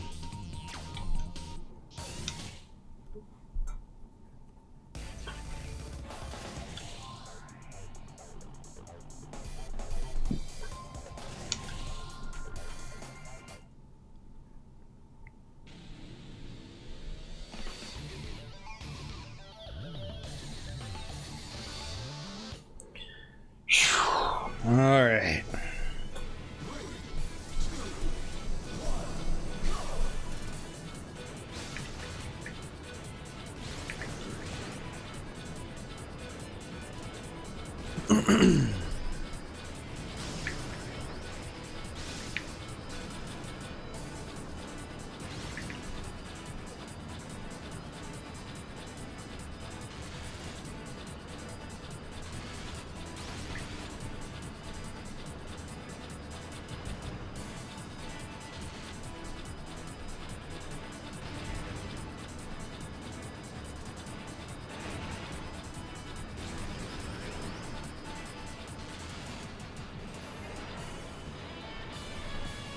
Ooh, that was close.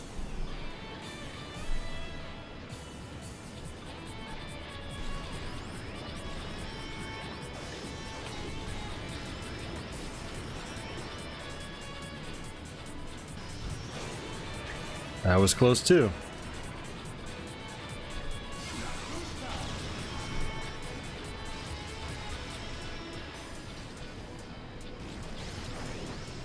And that was too close.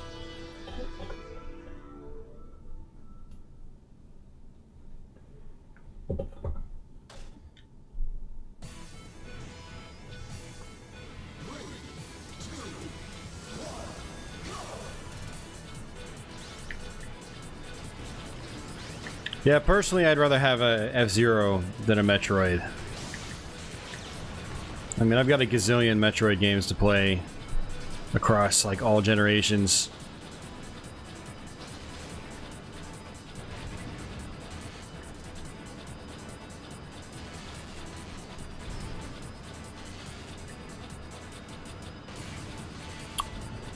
And I'm especially even less thrilled that the new one's going to be, you know, a follow-up to Metroid Prime.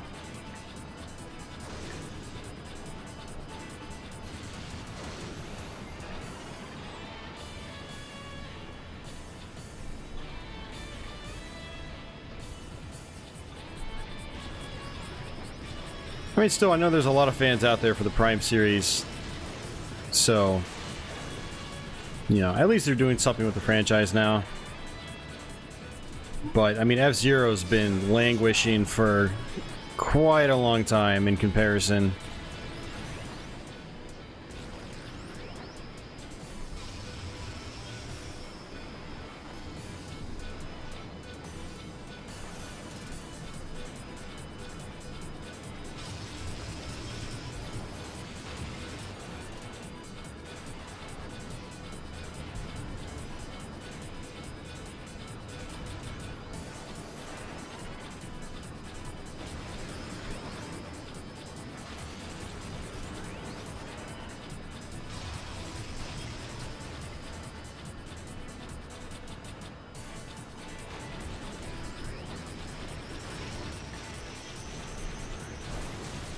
Oh, come on. That's gonna screw me over for the rest of the race.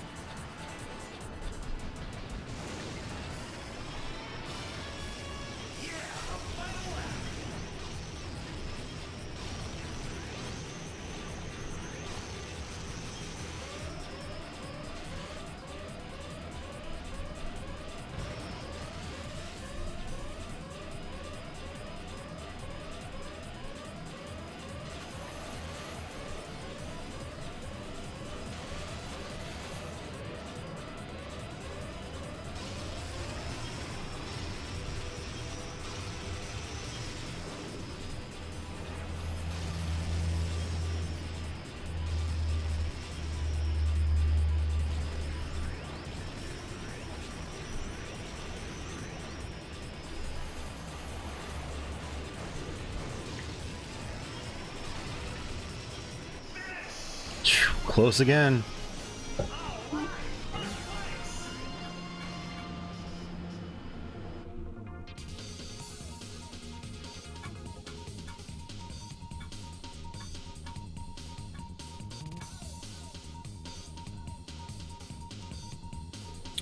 Now, I'm not too experienced with the Prime series. I have Metroid Prime Part 1, and I want to actually spend a couple streams on Twitch playing through that for the first time. I played it for a little bit back in the day, and it seemed really cool, but from what I understand, Metroid Prime 2 is just, like, a mess. Like, it's confusing as hell, and it just doesn't seem like it would be that much fun to play through, based on all the stuff I've seen. And I heard Metroid Prime 3 is decent, but kind of linear.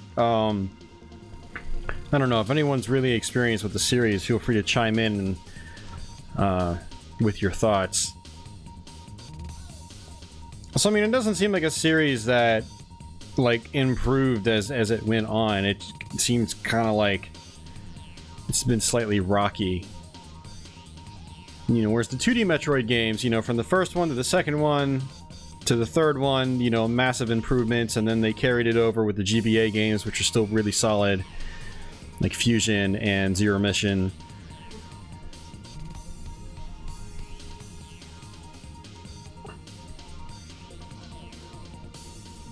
Well, then again, there was other M.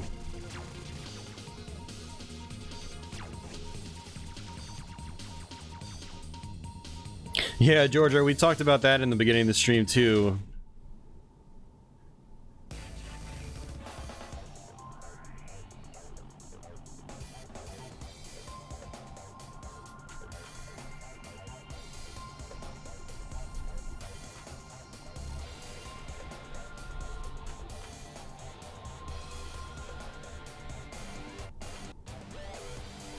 Yeah, I don't know what he means by F-Zero would require redesigned control. I have no idea why. I mean, the X and GX formula is perfect, basically. They don't need to do anything to it. Just give us a new game, new tracks, new music, updated visuals. That's the big one, you know?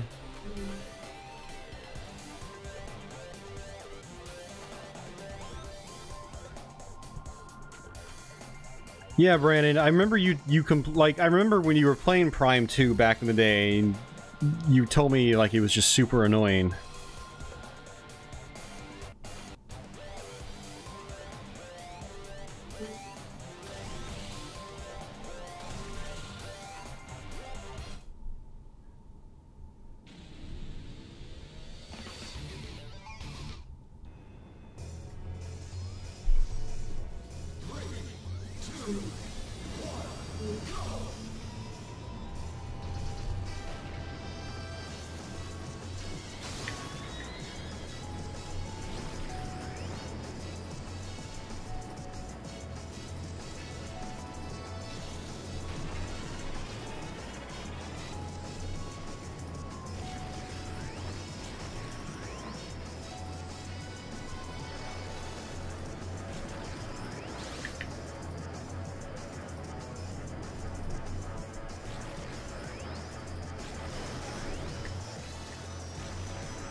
I'm just gonna wager a guess. I don't think the issue with F-Zero is anything gameplay or control related. I think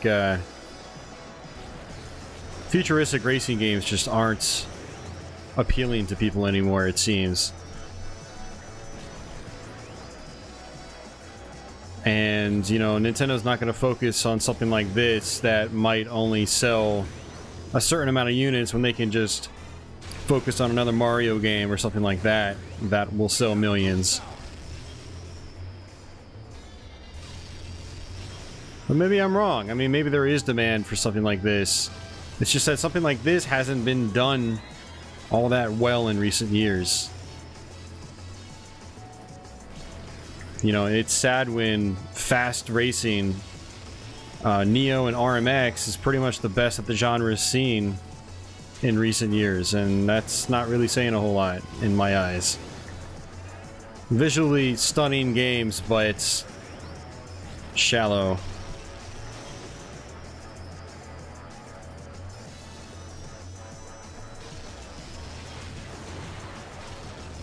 All they would need to do with a new F-Zero game is just take this formula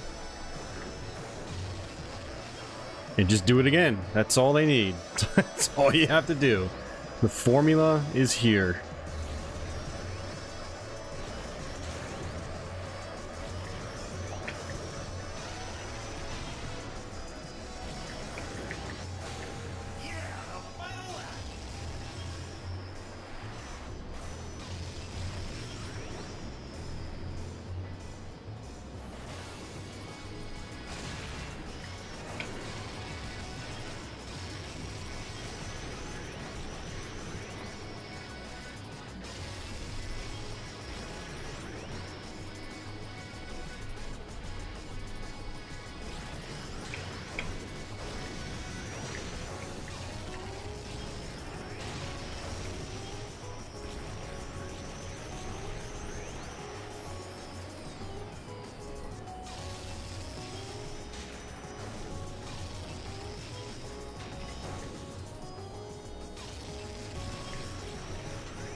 Oh yeah, Other M, man. That's kind of what keeps me from wanting to play that game. Like, the gameplay itself looks like it could be fun, but that story...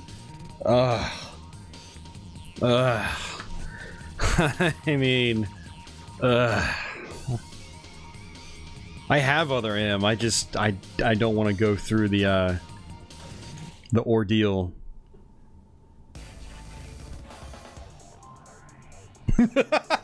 Brandon says, Other M is the one where Samus turns into a major wimp, right? Yep. Yep. And people were like, but it's deep! She's showing emotion! It's just like, no, guys, go home. This is dumb. You're taking a character that's been... always been strong in the storylines and turning her into a pansy. But she's relatable now! No, no, just stop it. Stop it. Here, I'm gonna take my belt off and smack you upside the head with it. Go home, Tecmo. Sorry, not Tecmo. Team Ninja. Well, Team Ninja was Tecmo. Team Ninja, you're drunk. Go home.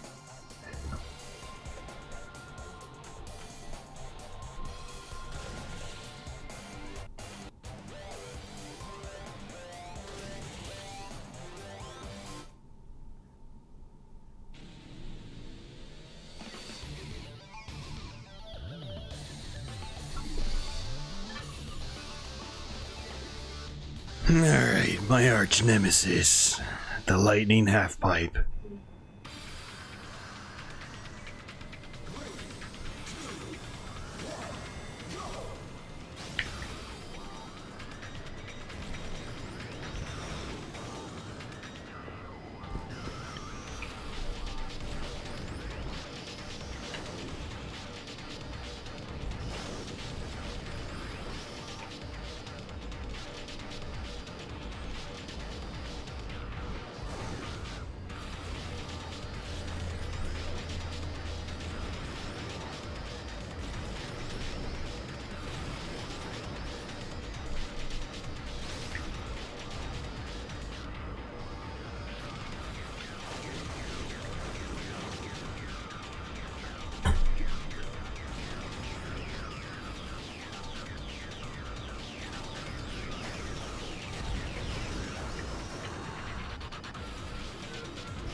What the hell, man?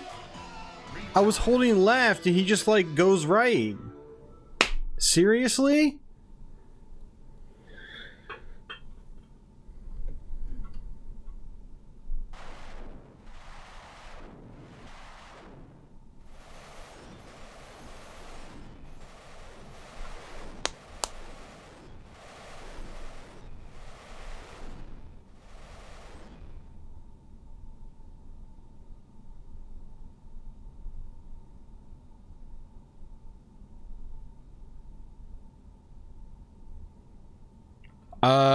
I thought the 3DS was not region free, actually.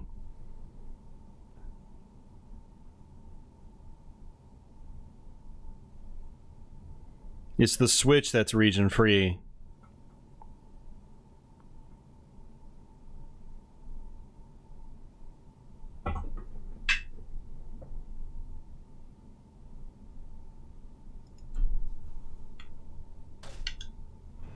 No, I definitely didn't get hit. I was in like second or third place at that point, so...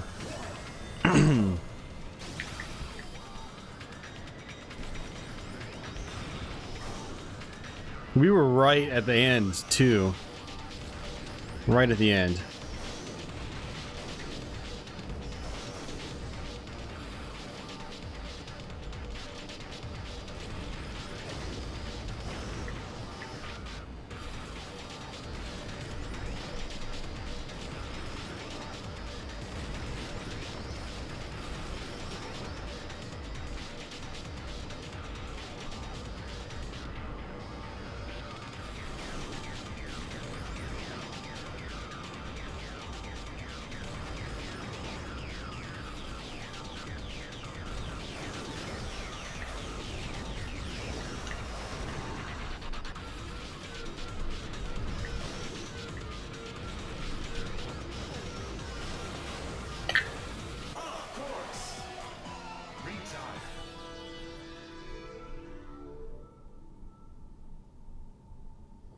No, Tony, it was region locked from the beginning, dude. Pretty sure it was region locked from the beginning.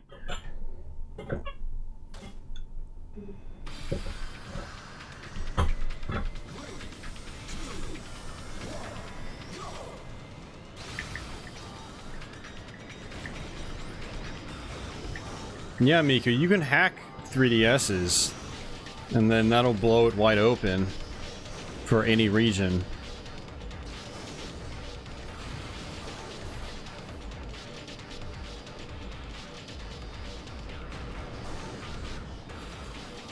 Your friend might have had a hacked console.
Lakeside, how are you doing?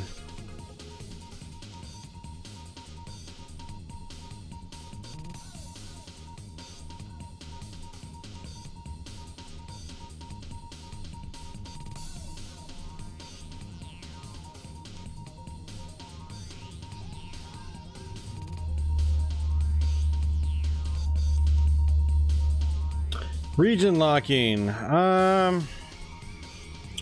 Could be a bunch of different reasons. It could be some companies don't want to cannibalize sales from different regions. So if they release a game in Japan first and everyone imports it, when it comes out to the United States, well, it might not sell as well. Just a theory anyway. Others could be due to importing laws, things like that.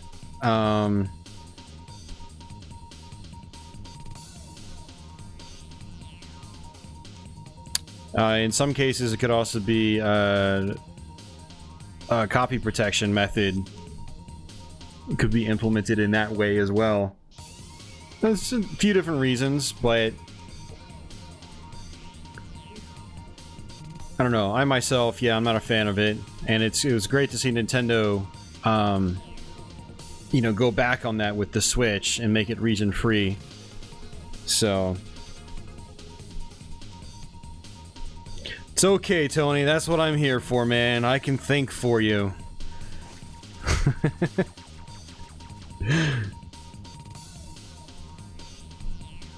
Consoles were region locked in this country to avoid games being imported earlier than they were supposed to be released and cheaper, as prices in the EU were high. Yeah.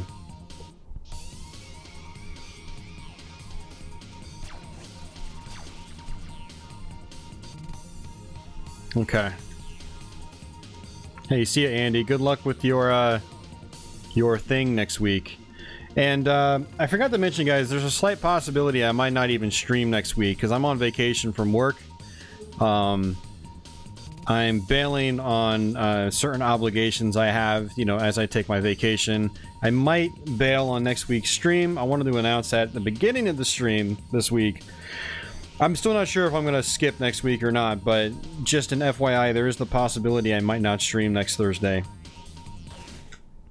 If I don't stream, then another Let's Play is going to be posted.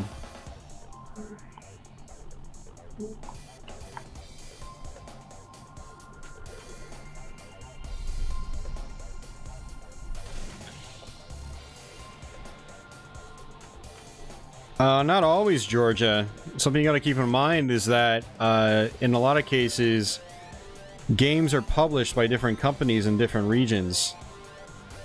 So a good example was like Sega and Outrun 2. So in Japan, Sega published Outrun 2 on the Xbox. North America, Microsoft published it. So if everyone imported it, no one would have bought the game when Microsoft published it. So there's a whole lot of little subtleties to it, which is why some people or some companies might justify region locking.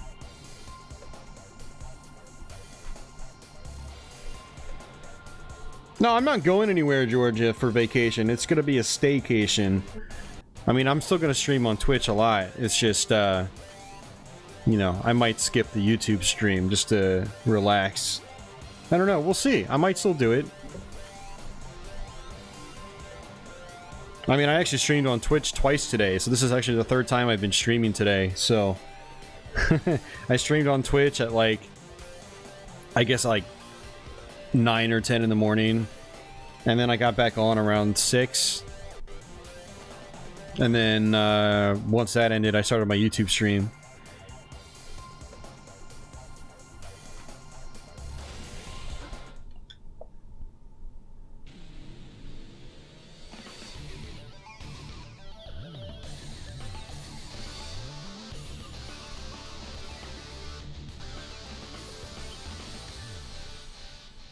So, you know, I don't really have to, I should really just take this save, because I'm, like, pretty much guaranteed to get first place as long as I don't die.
I should literally just stay in 28th place.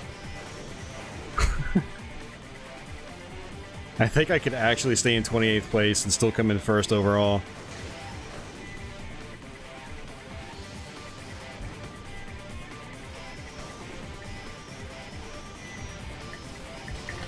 No, that was close.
Hey, Smoke.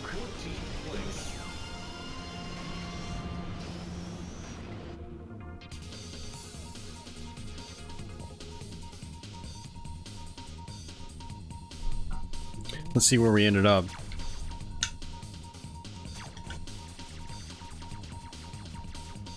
Yep.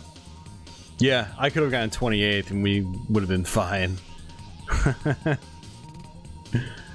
It's funny, man. Actually...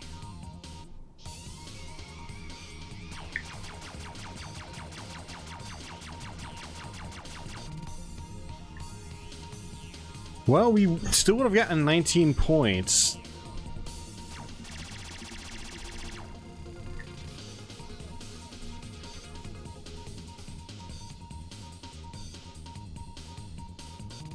Oh, yeah, sorry, we're way ahead.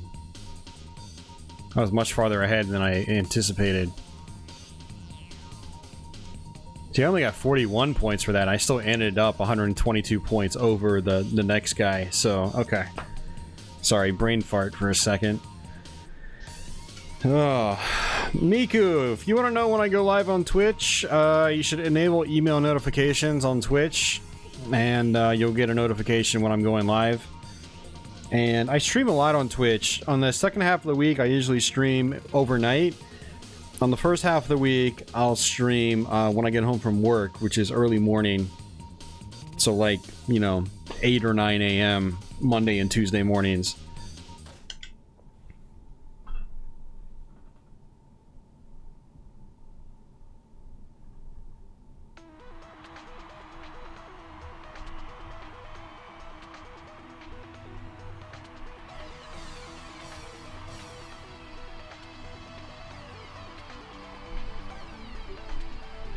Alright, I'm gonna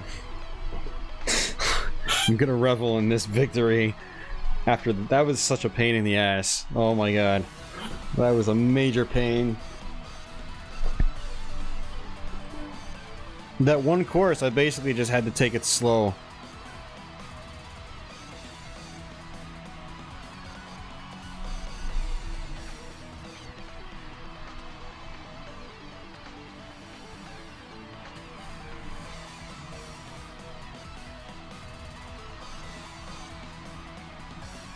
It's It's kind of funny, you hear a cheering sound, but you don't actually see people in the audience.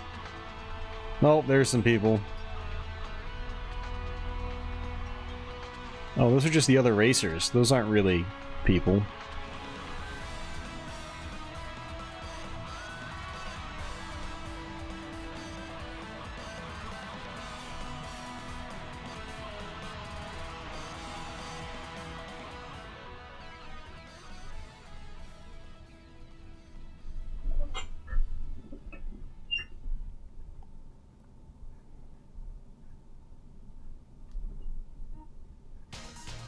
Are you drinking a beer, Brandon?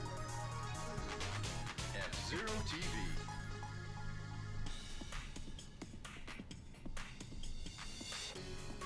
From the special F-Zero GP venue, we're broadcasting an interview with the Grand Prix champion. Okay then, I'd like to ask you something.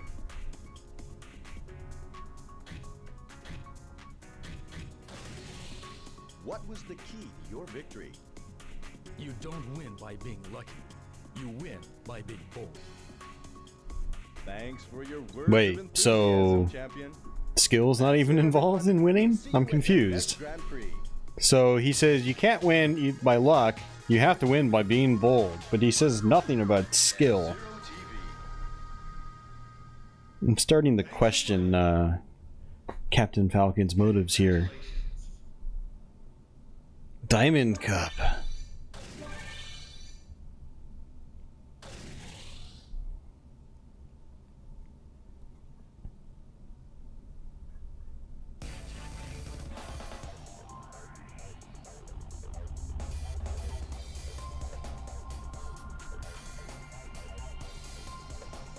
Nice, Brandon. Well, drink a Corona for me, man.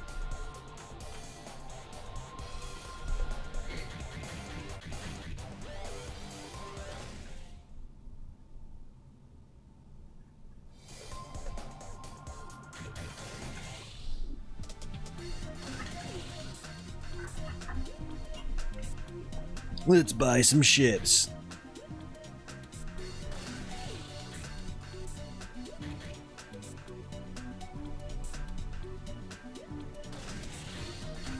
Buy all the cheap ones.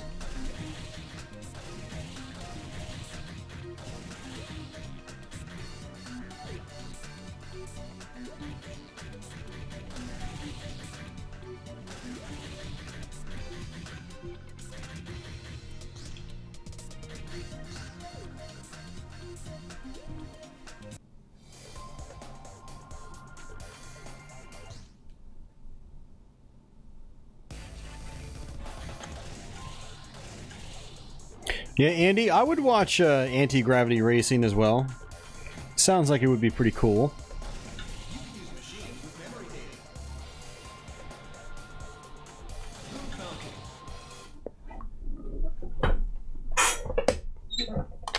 Alright, I don't even remember Diamond Cup. I mean, I'm sure I got it back in the day. I played this game a lot back then, but it's been a while. Which course were you guys talking about? Was it on the Diamond Cup? We had mentioned some course early on in the stream.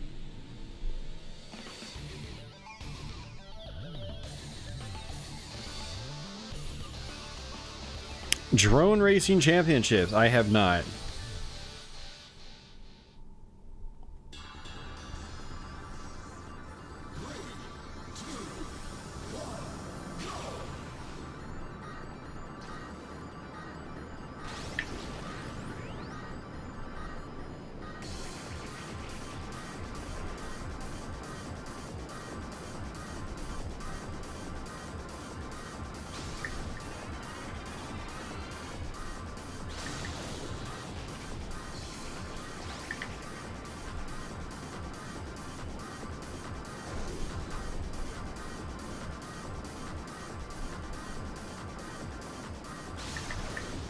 Shoot.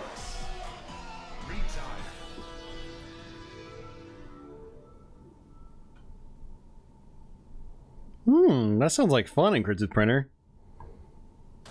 That sounds like a video game, but not actually a video game.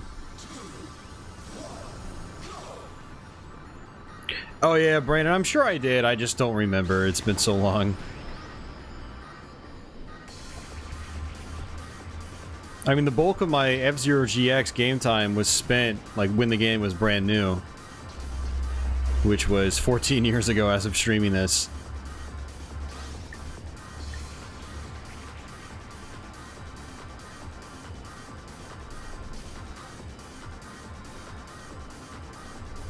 I guess you could potentially cross over. Ooh, that's close.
Shoot, why?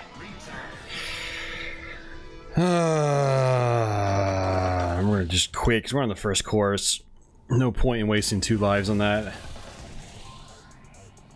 See, that doesn't bode well though, that's just the first course.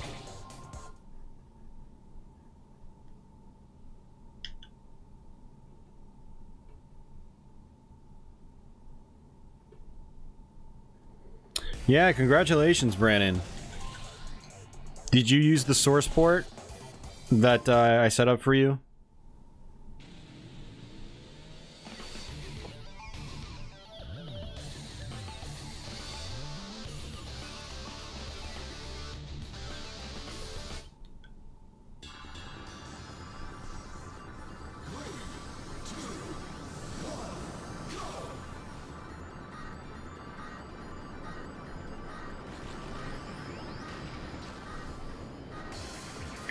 Whoa, that's close.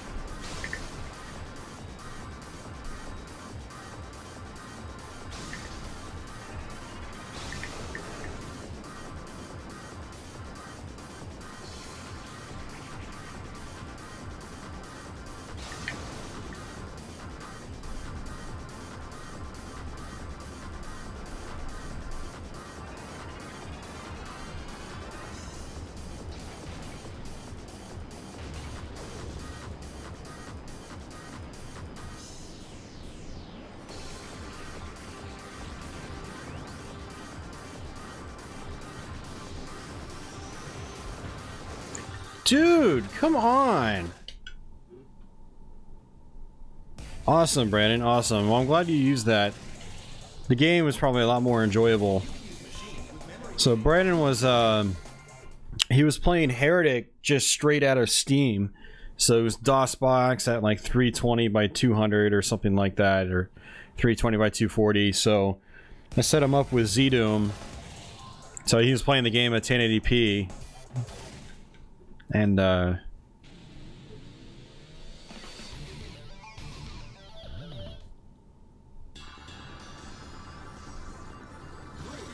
okay, right on, Miku. So you verified your email. I mean, if you don't mind getting email notifications, then, you know, if you got the email notifications active, then you'll see when I go live. I don't really have a schedule on Twitch. I used to, but then, I started streaming on YouTube, and that kind of took over. So the old schedule on Twitch was you could find me usually around 8 p.m. Thursdays.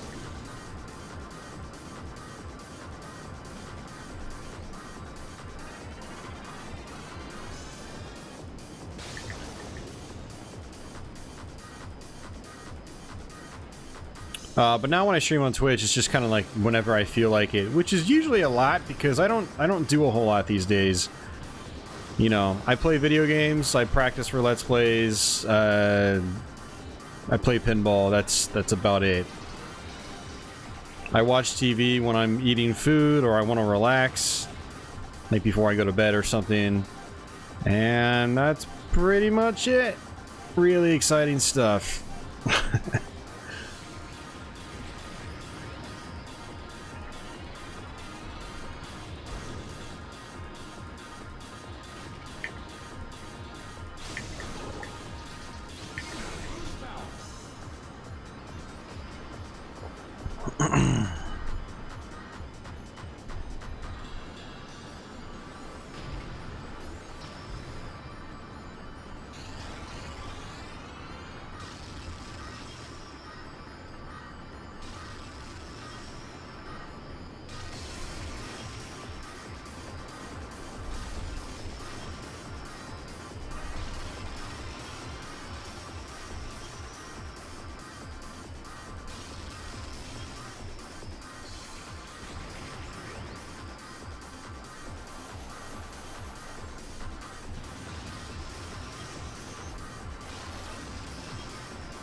No, come on!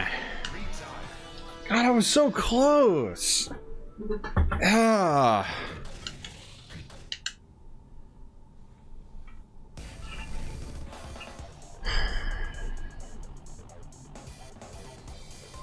Oh, that was you, Andy. Oh my. I did play. It was like Barbie's Vacation Adventure or something weird like that. I don't remember. I actually had a clip saved on YouTube from that, and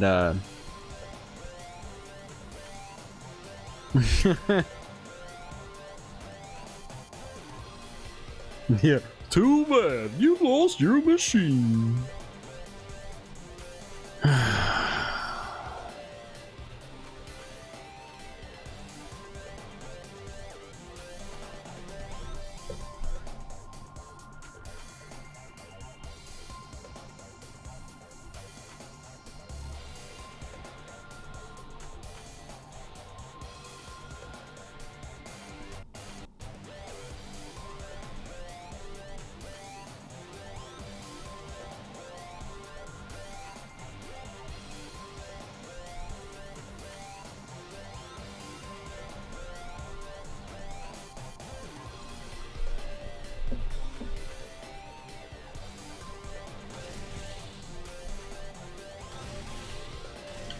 Man, this is frustrating. I must persevere. Hey, see you, Brandon. Take care, man. Good night.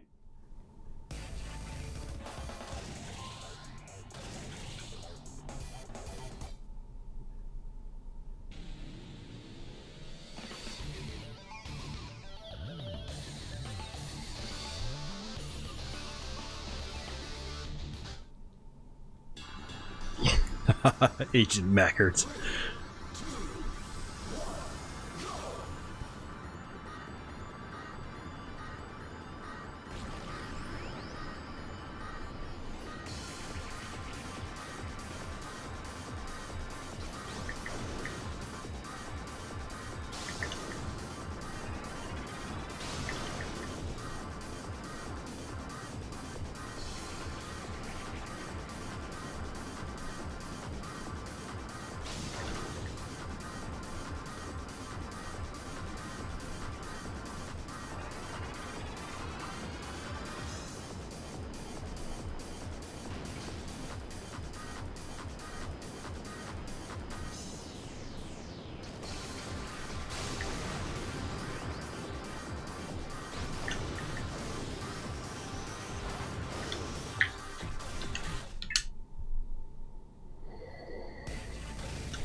This was the N64 game, I wouldn't be having any problem staying on the course.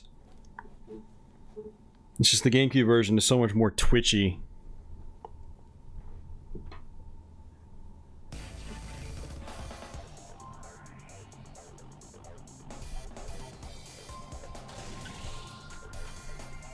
Wayne, I think it would.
Did you? Nice one, Wayne.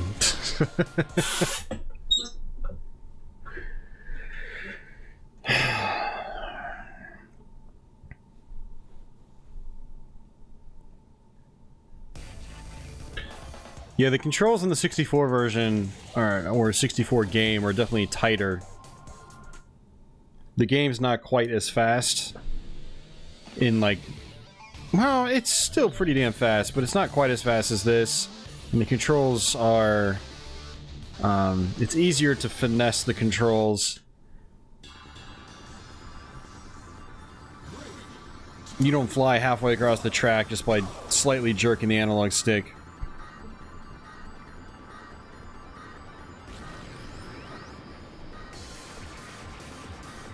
I don't think Redout's even out yet on the Switch. I think that comes out later in the summer.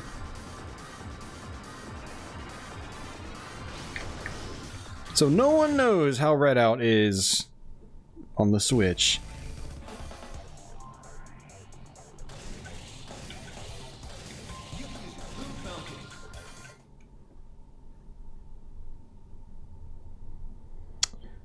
No, Miku, did that on my Twitch stream last Saturday. I don't think I need to do it again. I think I'm just gonna stop trying to smash these guys. I just figured I might as well. You know, it's so easy to here. But it's also easy to mistime it and just fall off.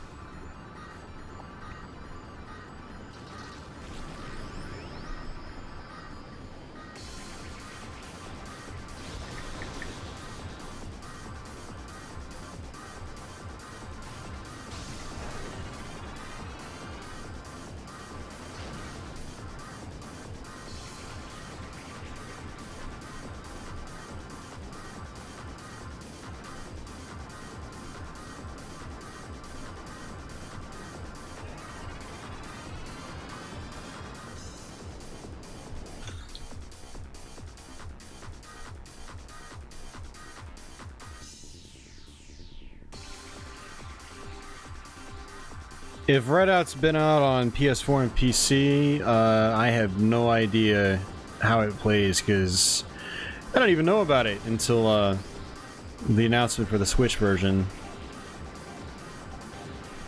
But if anyone out there has played Redout, let us know how it is, because I might pick up the Switch version. I have a Switch.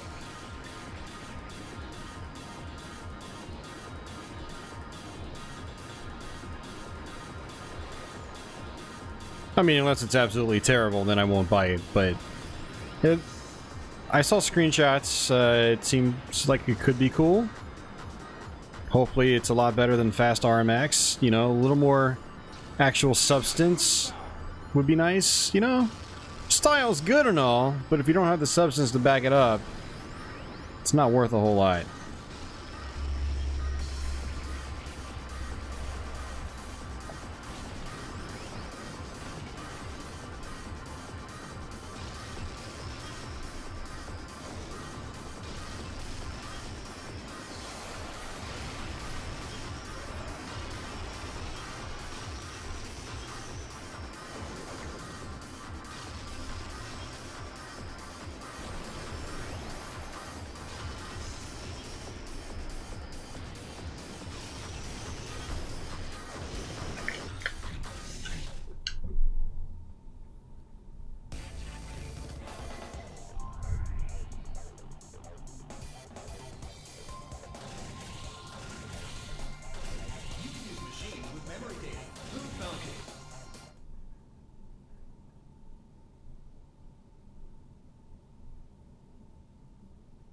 Yep, Wipeout plays totally different. Always has, always will.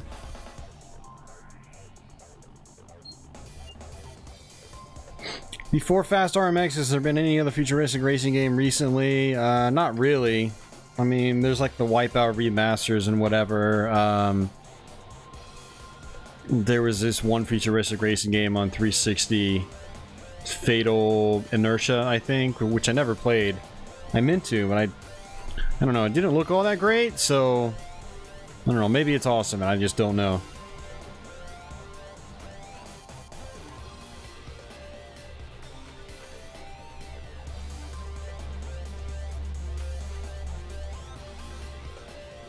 And there's also just the regular fast racing on Wii, which looks like it's more trying to replicate Wipeout than F-Zero.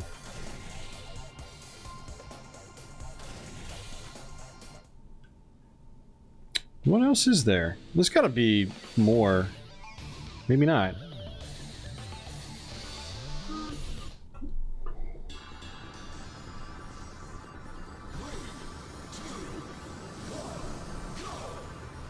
Alright, if I keep failing at this, what I'll end up doing is just giving up, tossing it in the towel, and maybe trying story mode for a couple minutes, and then I'll probably end the stream after that. Because we're past the 3-hour mark now.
Fudge.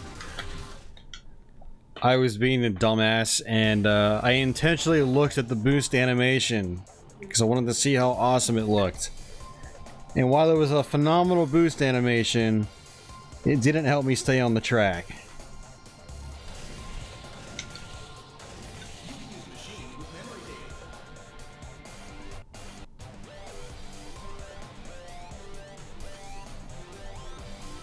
Radial G and Formula Fusion on Steam.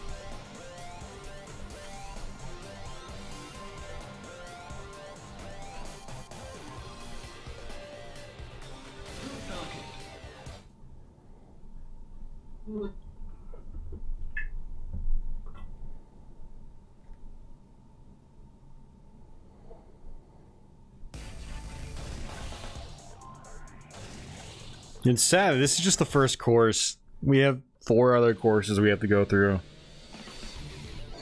I don't even remember, like, how difficult they are.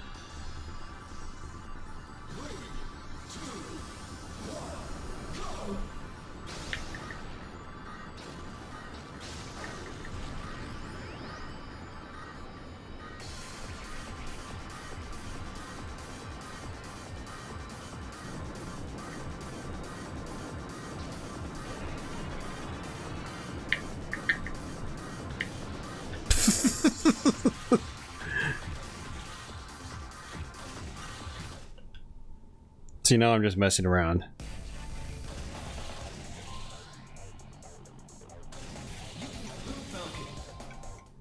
Alright, last try, guys. Seriously, if I don't do this time, then it is done.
Finally!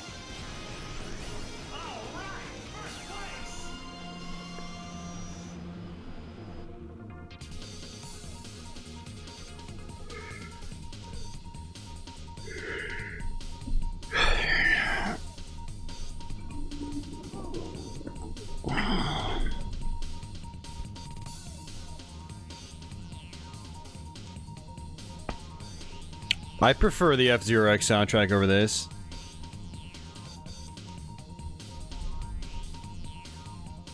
And that's not exactly entirely true. Like, for F-Zero X, I can't imagine anything other than the soundtrack it has. And then with F-Zero GX, I can't imagine anything other than the soundtrack it has. They're both fantastic soundtracks, but since F-Zero X is my favorite of the two, I naturally have to go with that soundtrack as my favorite.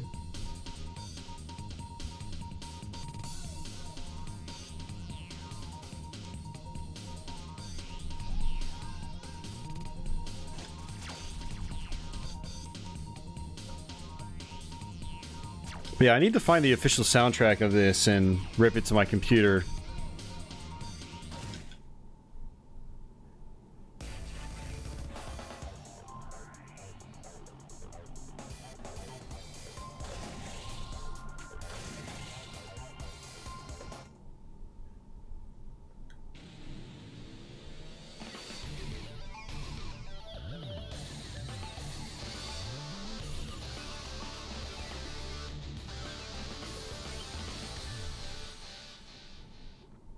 I don't trust this course.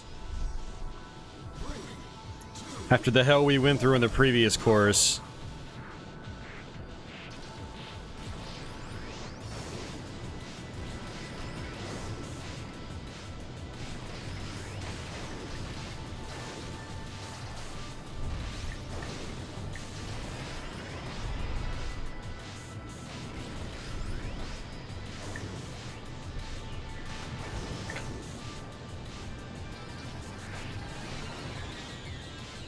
Death at every turn, apparently, in this course.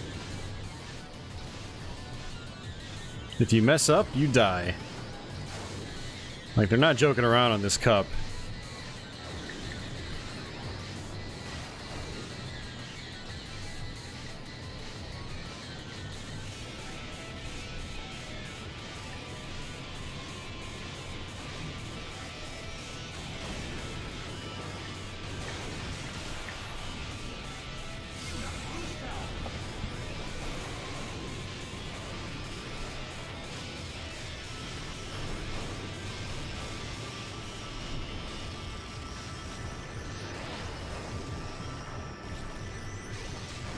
Fudge!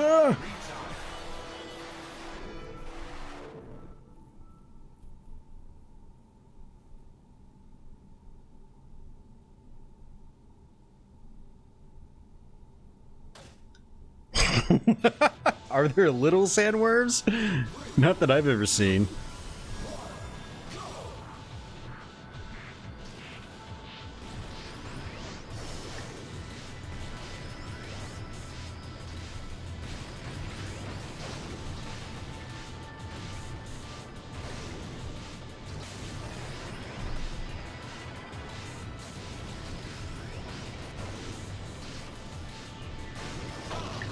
What the? Really? Come on! That's just dumb.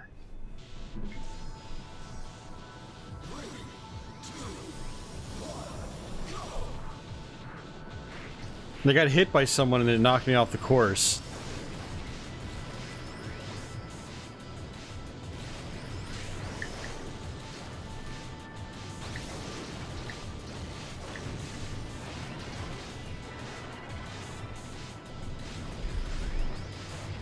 I'm really trying to hold back and not drop like 50 F-bombs back to back.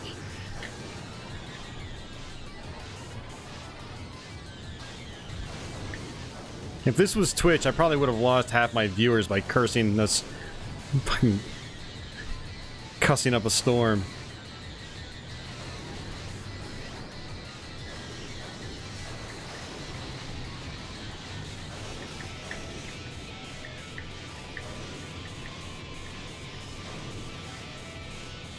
I just realized there's no walls in that part.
I'm scared to continue on.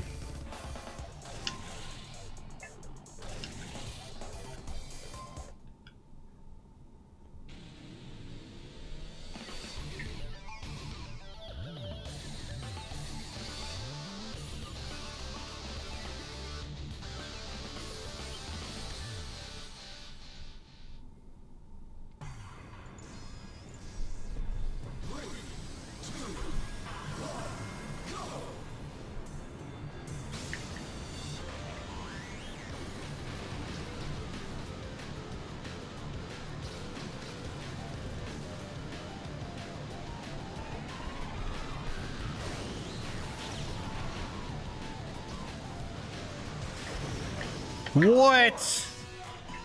Why?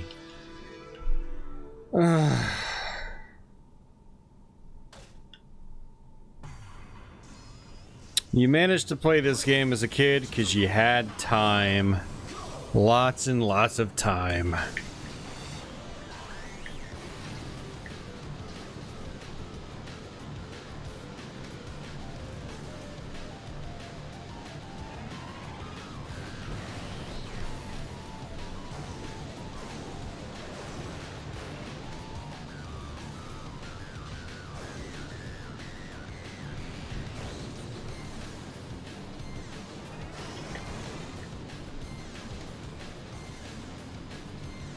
These hills make it so you can't see ahead.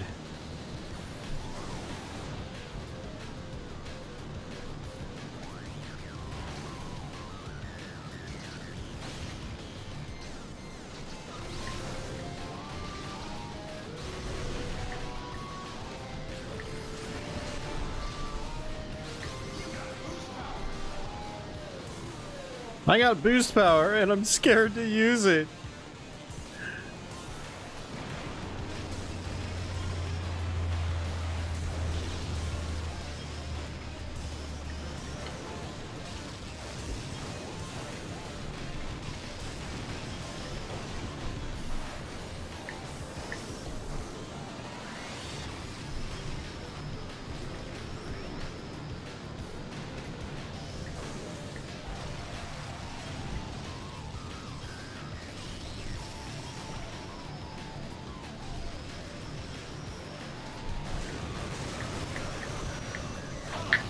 Okay, that's effed up game.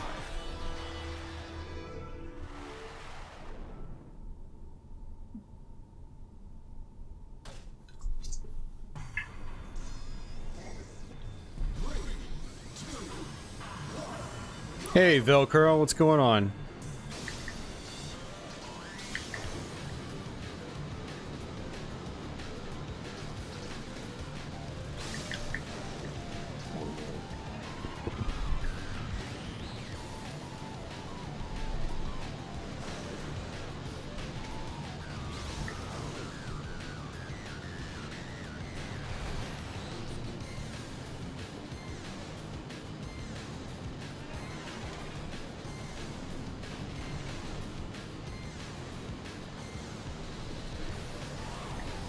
No, what was that? What the hell, game? I give up. I freaking give up, man. I give up. Stupid GameCube game thingy. fzero.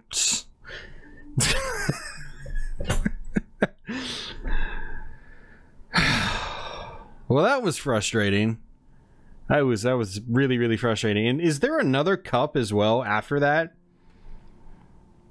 Man, I remember the game being really tough in story mode. I don't remember the tracks being that frustrating in GP race.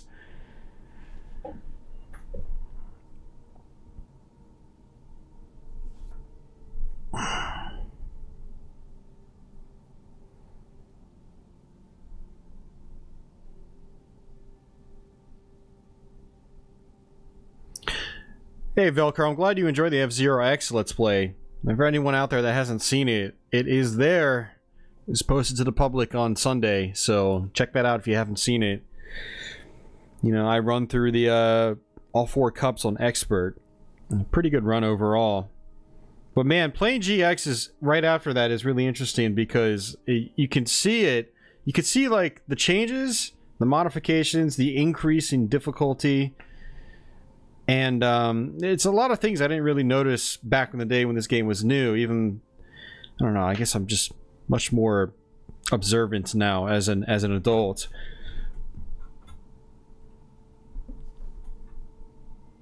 Wayne, if you send me $40, I'll be happy to take a hammer to this game disc. But until then, no. At least Zool 2 was cheap. And it barely worked.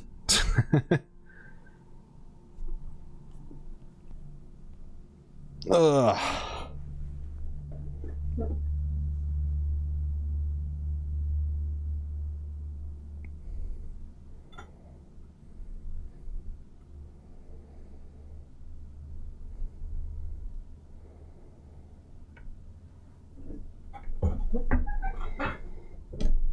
Yeah, Wayne, I'll smash anything with a hammer if you give me enough money to replace it.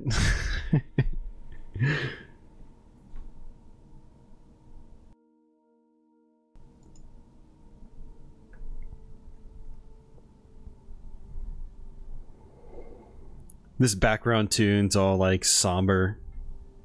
It's like wah wah wah, you lost, ha ha.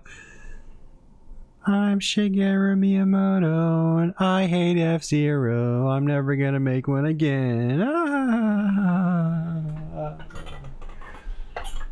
Wah wah.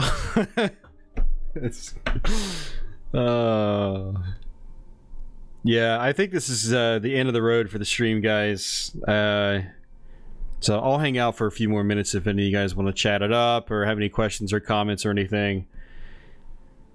But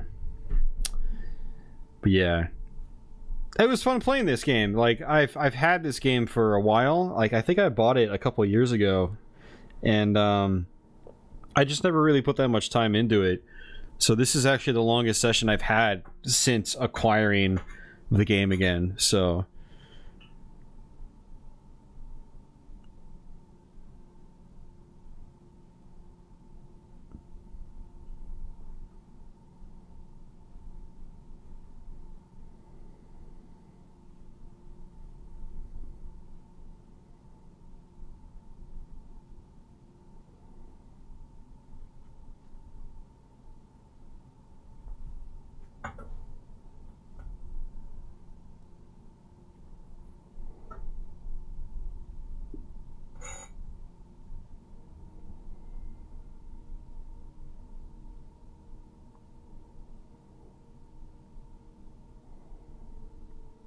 Hey, no worries, Velcro.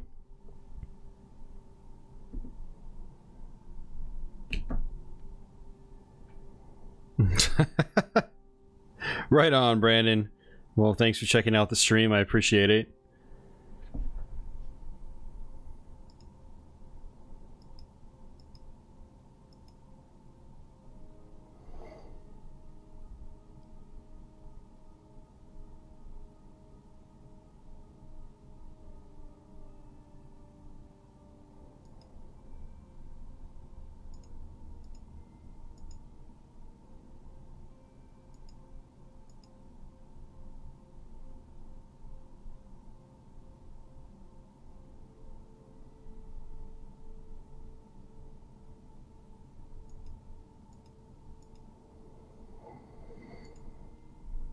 Yeah, I'm not, I don't really intend on buying Ikaruga for GameCube because, like, I have it on 360 and Steam.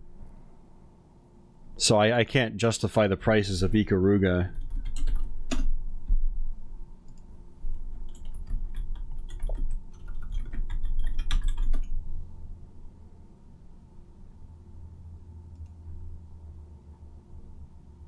And honestly, if I'm really gonna buy it, like, I would rather just have the Dreamcast version again. I'm checking prices. I mean, you can still get the GameCube one for 50 bucks, it looks like. 60. Whereas the Dreamcast version's like 80 and 90. It's kind of redundant for me because, like, I have it on multiple platforms already, and if I'm going to play it, I'll just fire up the 360 version. I've already got an arcade stick for that and everything.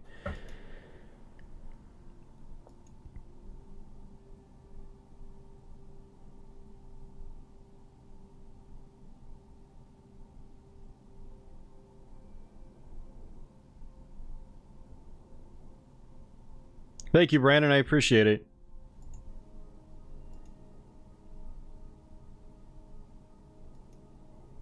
I'm checking right now, Sleeves, and it's like you could do it for $50 or $60. That's like buy it now. If you want to do disc only, you can. It's about $35 after shipping.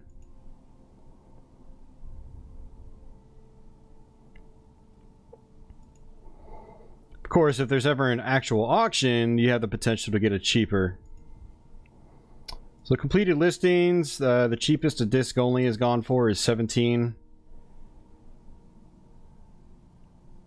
And the cheapest a complete copy has been $37 after shipping. Oh, buy it now. That was back in April, so it doesn't happen that often. $39 free shipping. It's probably those are probably disc only. No. One auction, $40 plus $2 shipping.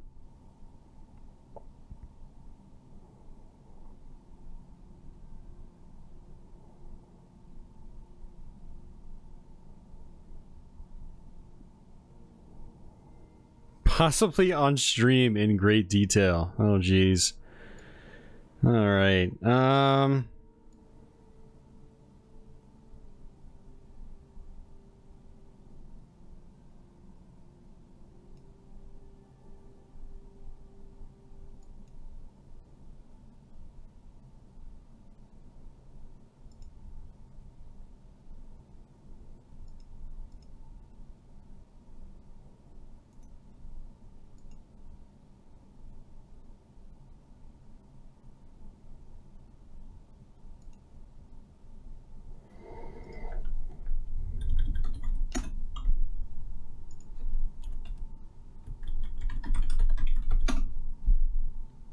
So, I mean, I was literally just doing this right now, so I had to close out the browser to get it to populate properly on the screen cap. So like I said, disc only, $15 was the lowest it's gone, like actually sold for. Complete is about $40. One apparently sold for $38-ish.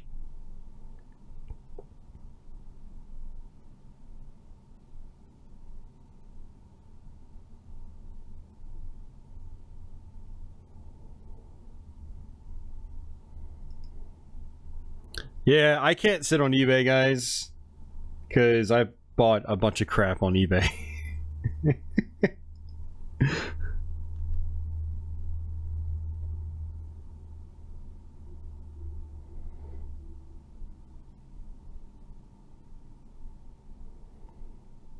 So I bought Raystorm and Ray Crisis for PS1, Einhander for PS1, R-Types, North American, and I had to drop $40 on it because the Japanese version was more expensive for some reason.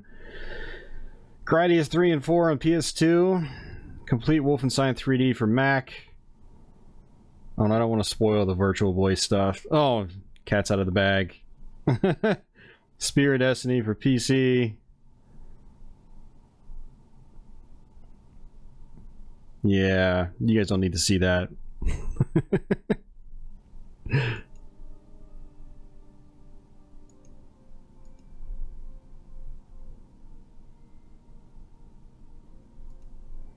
Yeah, Wayne, that's exactly why I bought R-Types, is I wanted to crack at R-Type 2. I mean, after beating R-Type 3 for the first time last weekend, I want to try to focus on R-Type 2 now.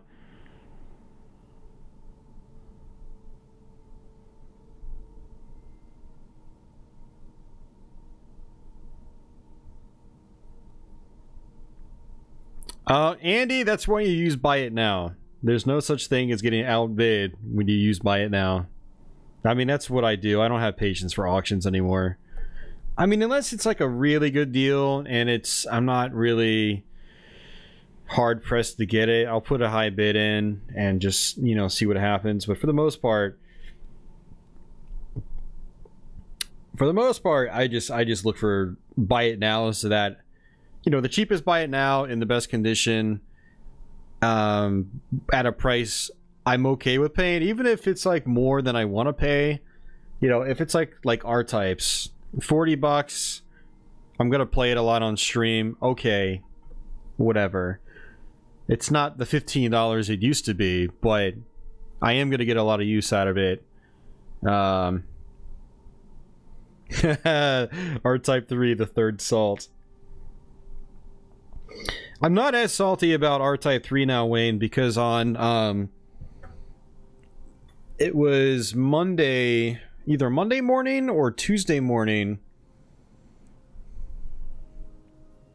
Was it Monday? I think it was Monday morning. I came home and I ran through the game 4 times.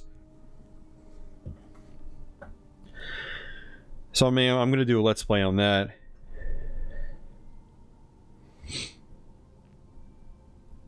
Oh, come on, Andy.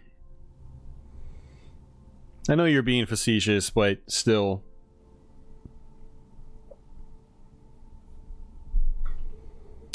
Alright, so I mean... Alright, we'll bring it back up. Why the hell not? So... Well, here's a good example of an auction. So, Alone in the Dark 3 on PC, right? This was an auction. I wasn't expecting to win, but... no one else bid on it. So I got it for like $18 after shipping. And for big box PC games, that's actually pretty good. Especially like Alone in the Dark 3. It's not super common. So I was pretty happy with that. And that was an auction. But then, I mean, as far as Buy It Now stuff, yeah, there's expensive stuff. But... And like in the case of like Virtual Boy stuff, for instance, like you're pretty much stuck paying these prices. You're not going to get them any cheaper. I mean, I've looked and I've looked and I've looked, so I just bit the bullet and just paid for them, basically. Pretty much all the good North American games. With Japanese versions for some of them, because the Japanese versions can be cheaper. If the Japanese version is cheaper, I'll buy that. I don't care if it's North American or Japanese. As long as it's a game I can understand without, you know, having to read lots of text. So, like, I won't buy any Japanese RPGs or anything like that. But, you know, like Vertical Force, hell, I think a lot of the Virtual Boy games are still fully in English in Japan. But you look at, like, you know, Gradius 3 and 4. It was like $17 shipped in really good condition for what it looks like. So, I think Starland would sell that for more. Like, let's check Starland.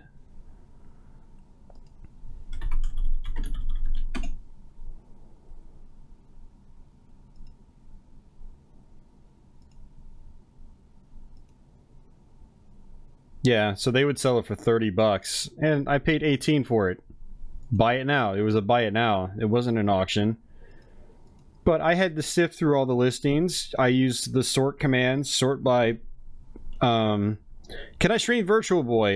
Yes, if I emulate it. There are good Virtual Boy emulators, and I do actually plan on streaming it sometime through emulation. Same with DS. Like, I don't have a way to capture DS, so I will emulate that. So here's another example. I mean, Einhander, Japanese version. It was $30 after shipping.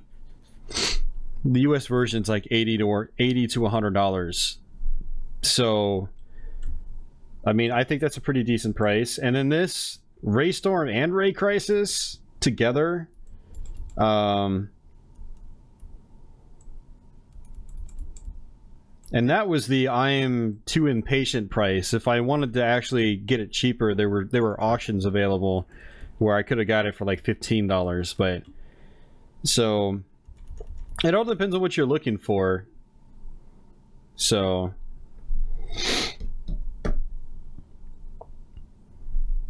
yeah, Galactic Pinball is a great game. I'm really looking forward to playing that again.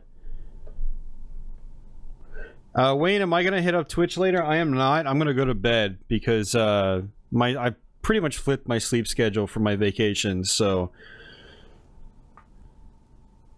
you're gonna see me streaming earlier in the day if I stream.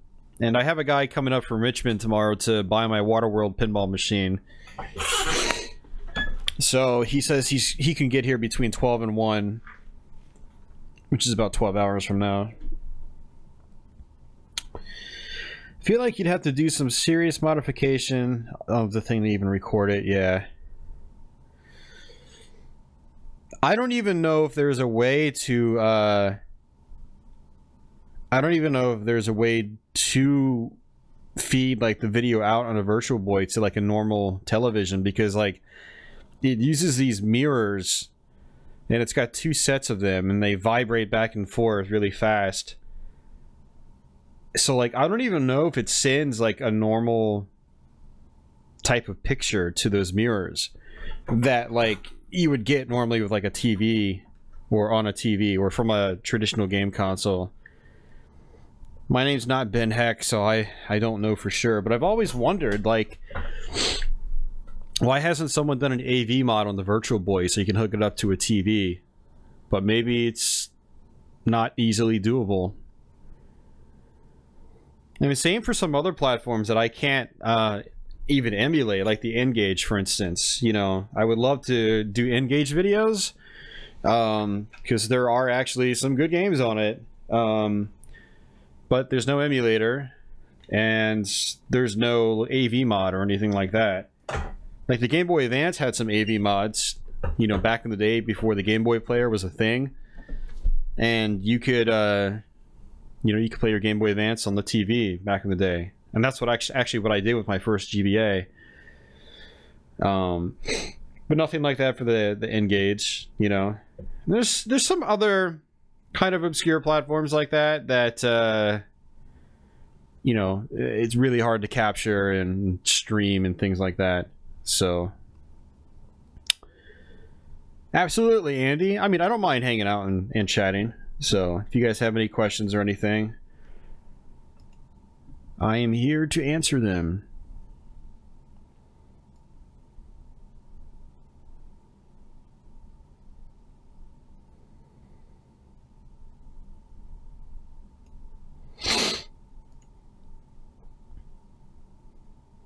I need to buy this Super R-Type poster, by the way. One thing I was kind of aggravated I got outbid on was this Super Scope. I was hoping it would end at like $30 like some other ones have, because I want to do some Super Scope streams. And someone bought this write-in project for PS1. Doesn't matter because I already have it.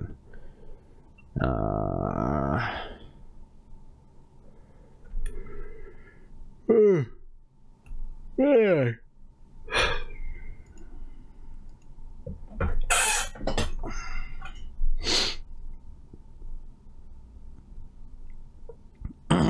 Starland got a boatload of 3DO games in, by the way. I'm not really buying 3DO games since I can just burn CDs for it, but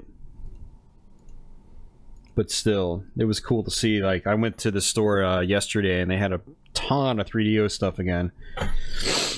Big 3DO trade-ins doesn't happen very often. Battle Clash, yep. Battle Clash actually is pretty awesome. And then, what is it, Falcon's Revenge? Hold on.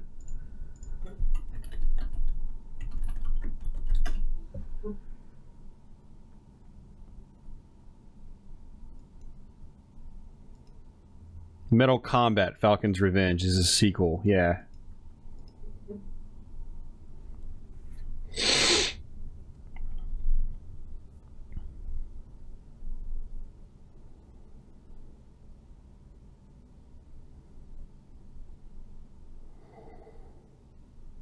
Later, Smoke. Andy, it's probably just it's just an issue with the game. It's just how it, whatever resolution it uses, or how it draws its how it draws the dots on the screen. I mean, it's probably within the program itself. You probably can't do anything about it. So.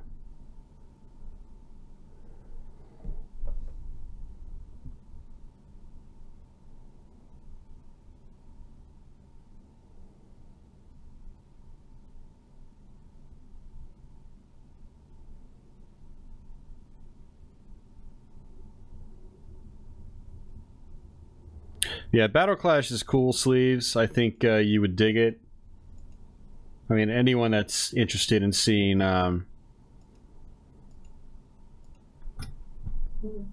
anyone that's interested in like really fun light gun games, like fast-paced, good action, like Battle Clash kind of fits the bill.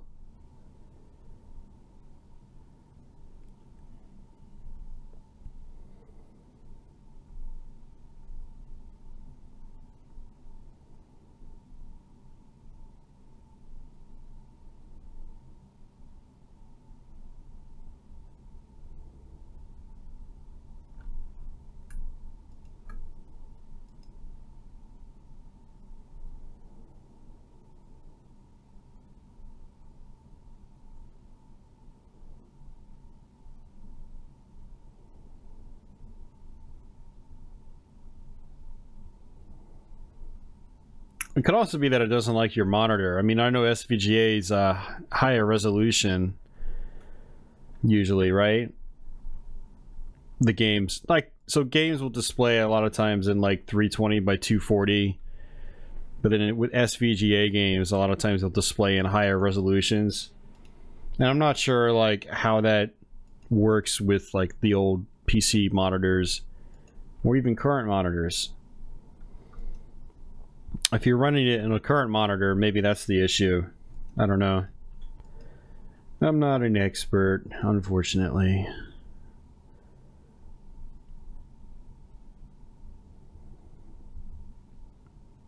I thought about doing a 3DO stream recently, but every time I look at the system, I'm like, some other time.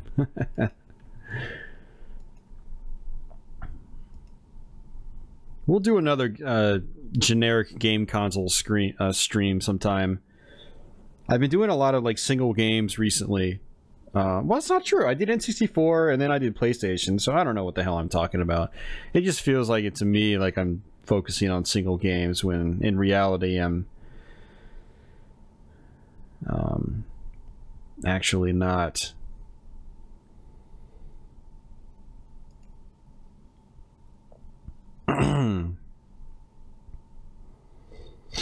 Yeah, so did Heretic last week, Castlevania that same week, Last Gladiators before that. That's why it feels like I'm just doing single games.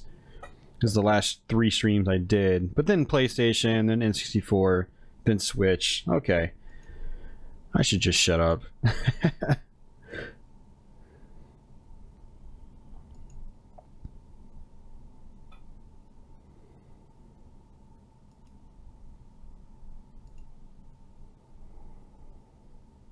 All right, guys. Well, I think that's gonna do it.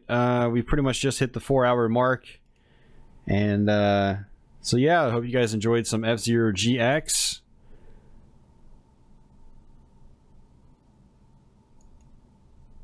Oops, I'm getting all over the place with my stuff here. Yeah, so I hope you enjoyed F-Zero GX. And like I said, I there's the possibility I might not be back for a stream next Thursday. If that's the case, you guys will see a Let's Play in its place. I might stream, I might not. I'm gonna think about it, and we'll just see how I feel, you know, when Thursday comes. Lately, I've been figuring out what to stream on the day of streaming, so you know, it might be one of those things where I don't decide if I'm going to stream Thursday until Thursday itself.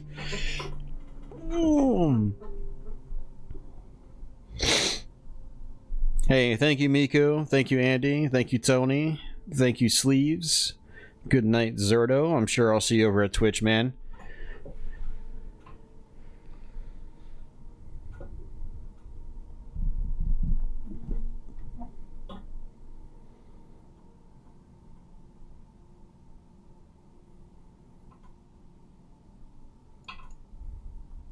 Sorry, I gotta check real quick. I gotta check. Ugh.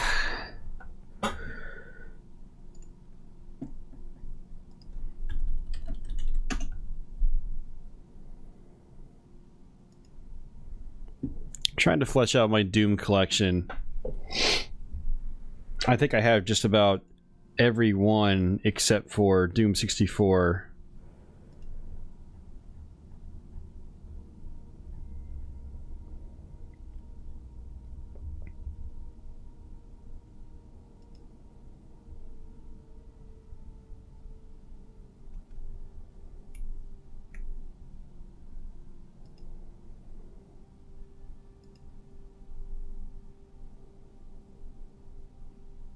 The hell is that? That what? Seriously?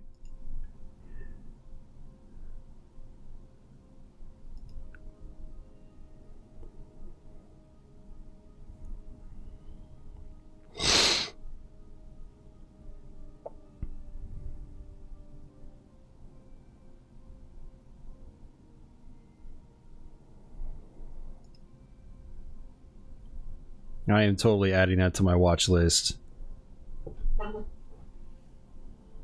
Japanese Doom 64.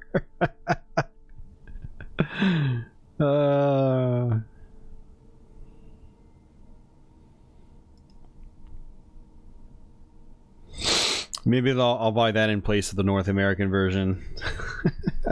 It'll go next to my Japanese F-Zero X. So we got a complete copy for 36, but it looks like it's rough.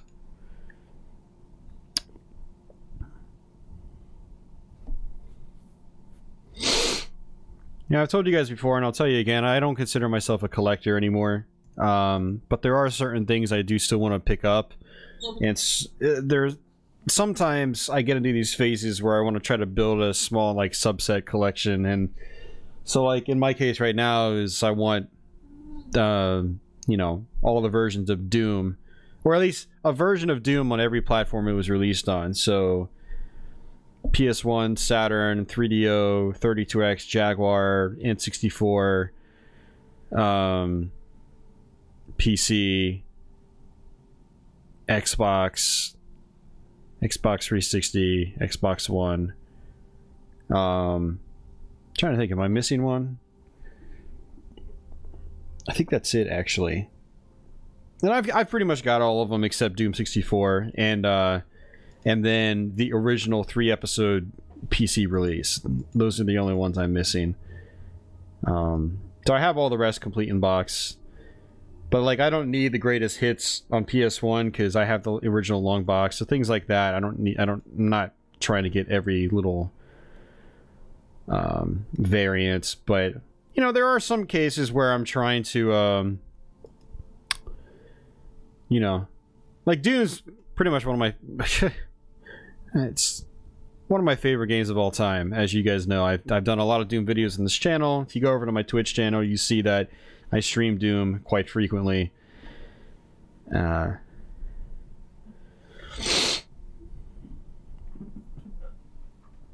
Well, you're close, Tony. You might as well snag them while you can. Yeah, I had a near full Castlevania collection as well, and that's one of the things I do regret getting rid of, but my financial situation at the time was just completely different, and actually the reason I sold my Castlevania collection is it was when my brother told me that he was going to move out, and I wasn't sure if I could afford this apartment on my own. So I went into major sell-off mode when that happened, and it's, I don't know, it's just a shame because all that Castlevania stuff has gone up in price. Maybe not all of it. Like the NES ones I think have stayed about where they were, so like $80 to $100 for a complete in-box copy of the first and third ones. But Dracula X on the Super Nintendo has almost doubled. The 68,000 version has gone up by 100 or 200. The Game Boy ones are even less common than they were.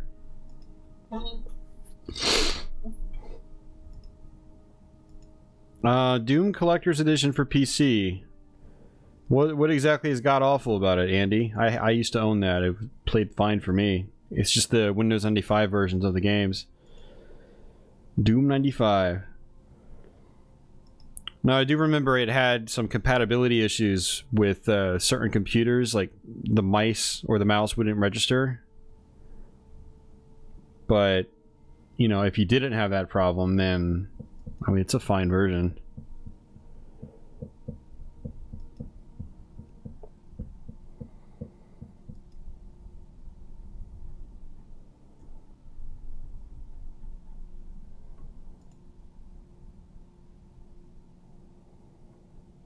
Yeah, so like this is in crappy condition. I don't need a pristine copy, but I also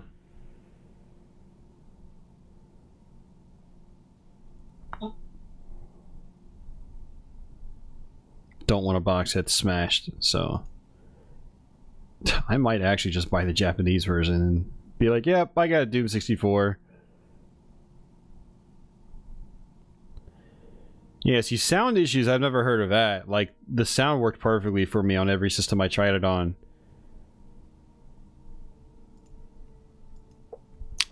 But yeah, the mouse issue is definitely a problem.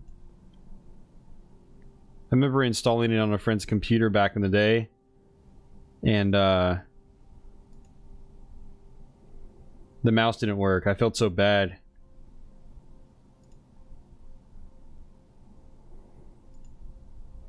Oh, it's the same one.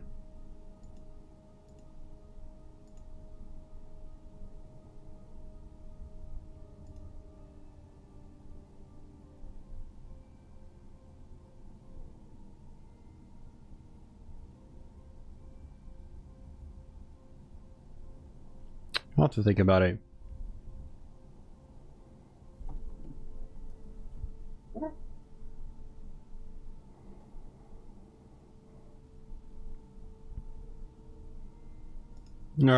All right, now I'm officially off, guys. This archive should be up probably sometime tomorrow.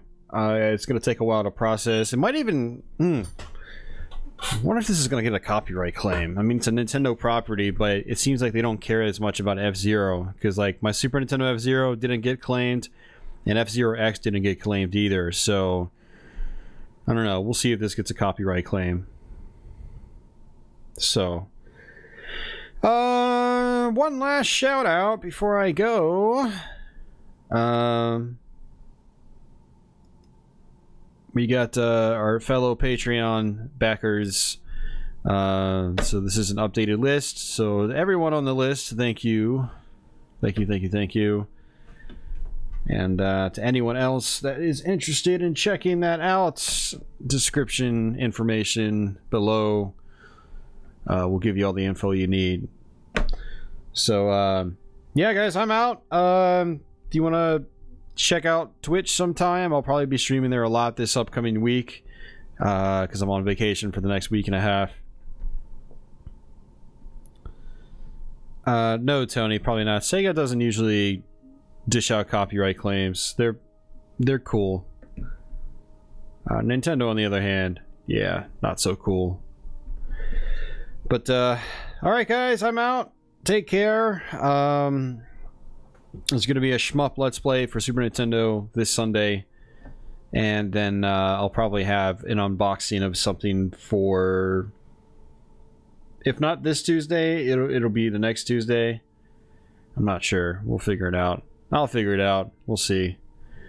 I'm gonna upload a new pinball video to my pinball channel. If any of you guys are subbed there, if you're not, there's information about that in the description as well.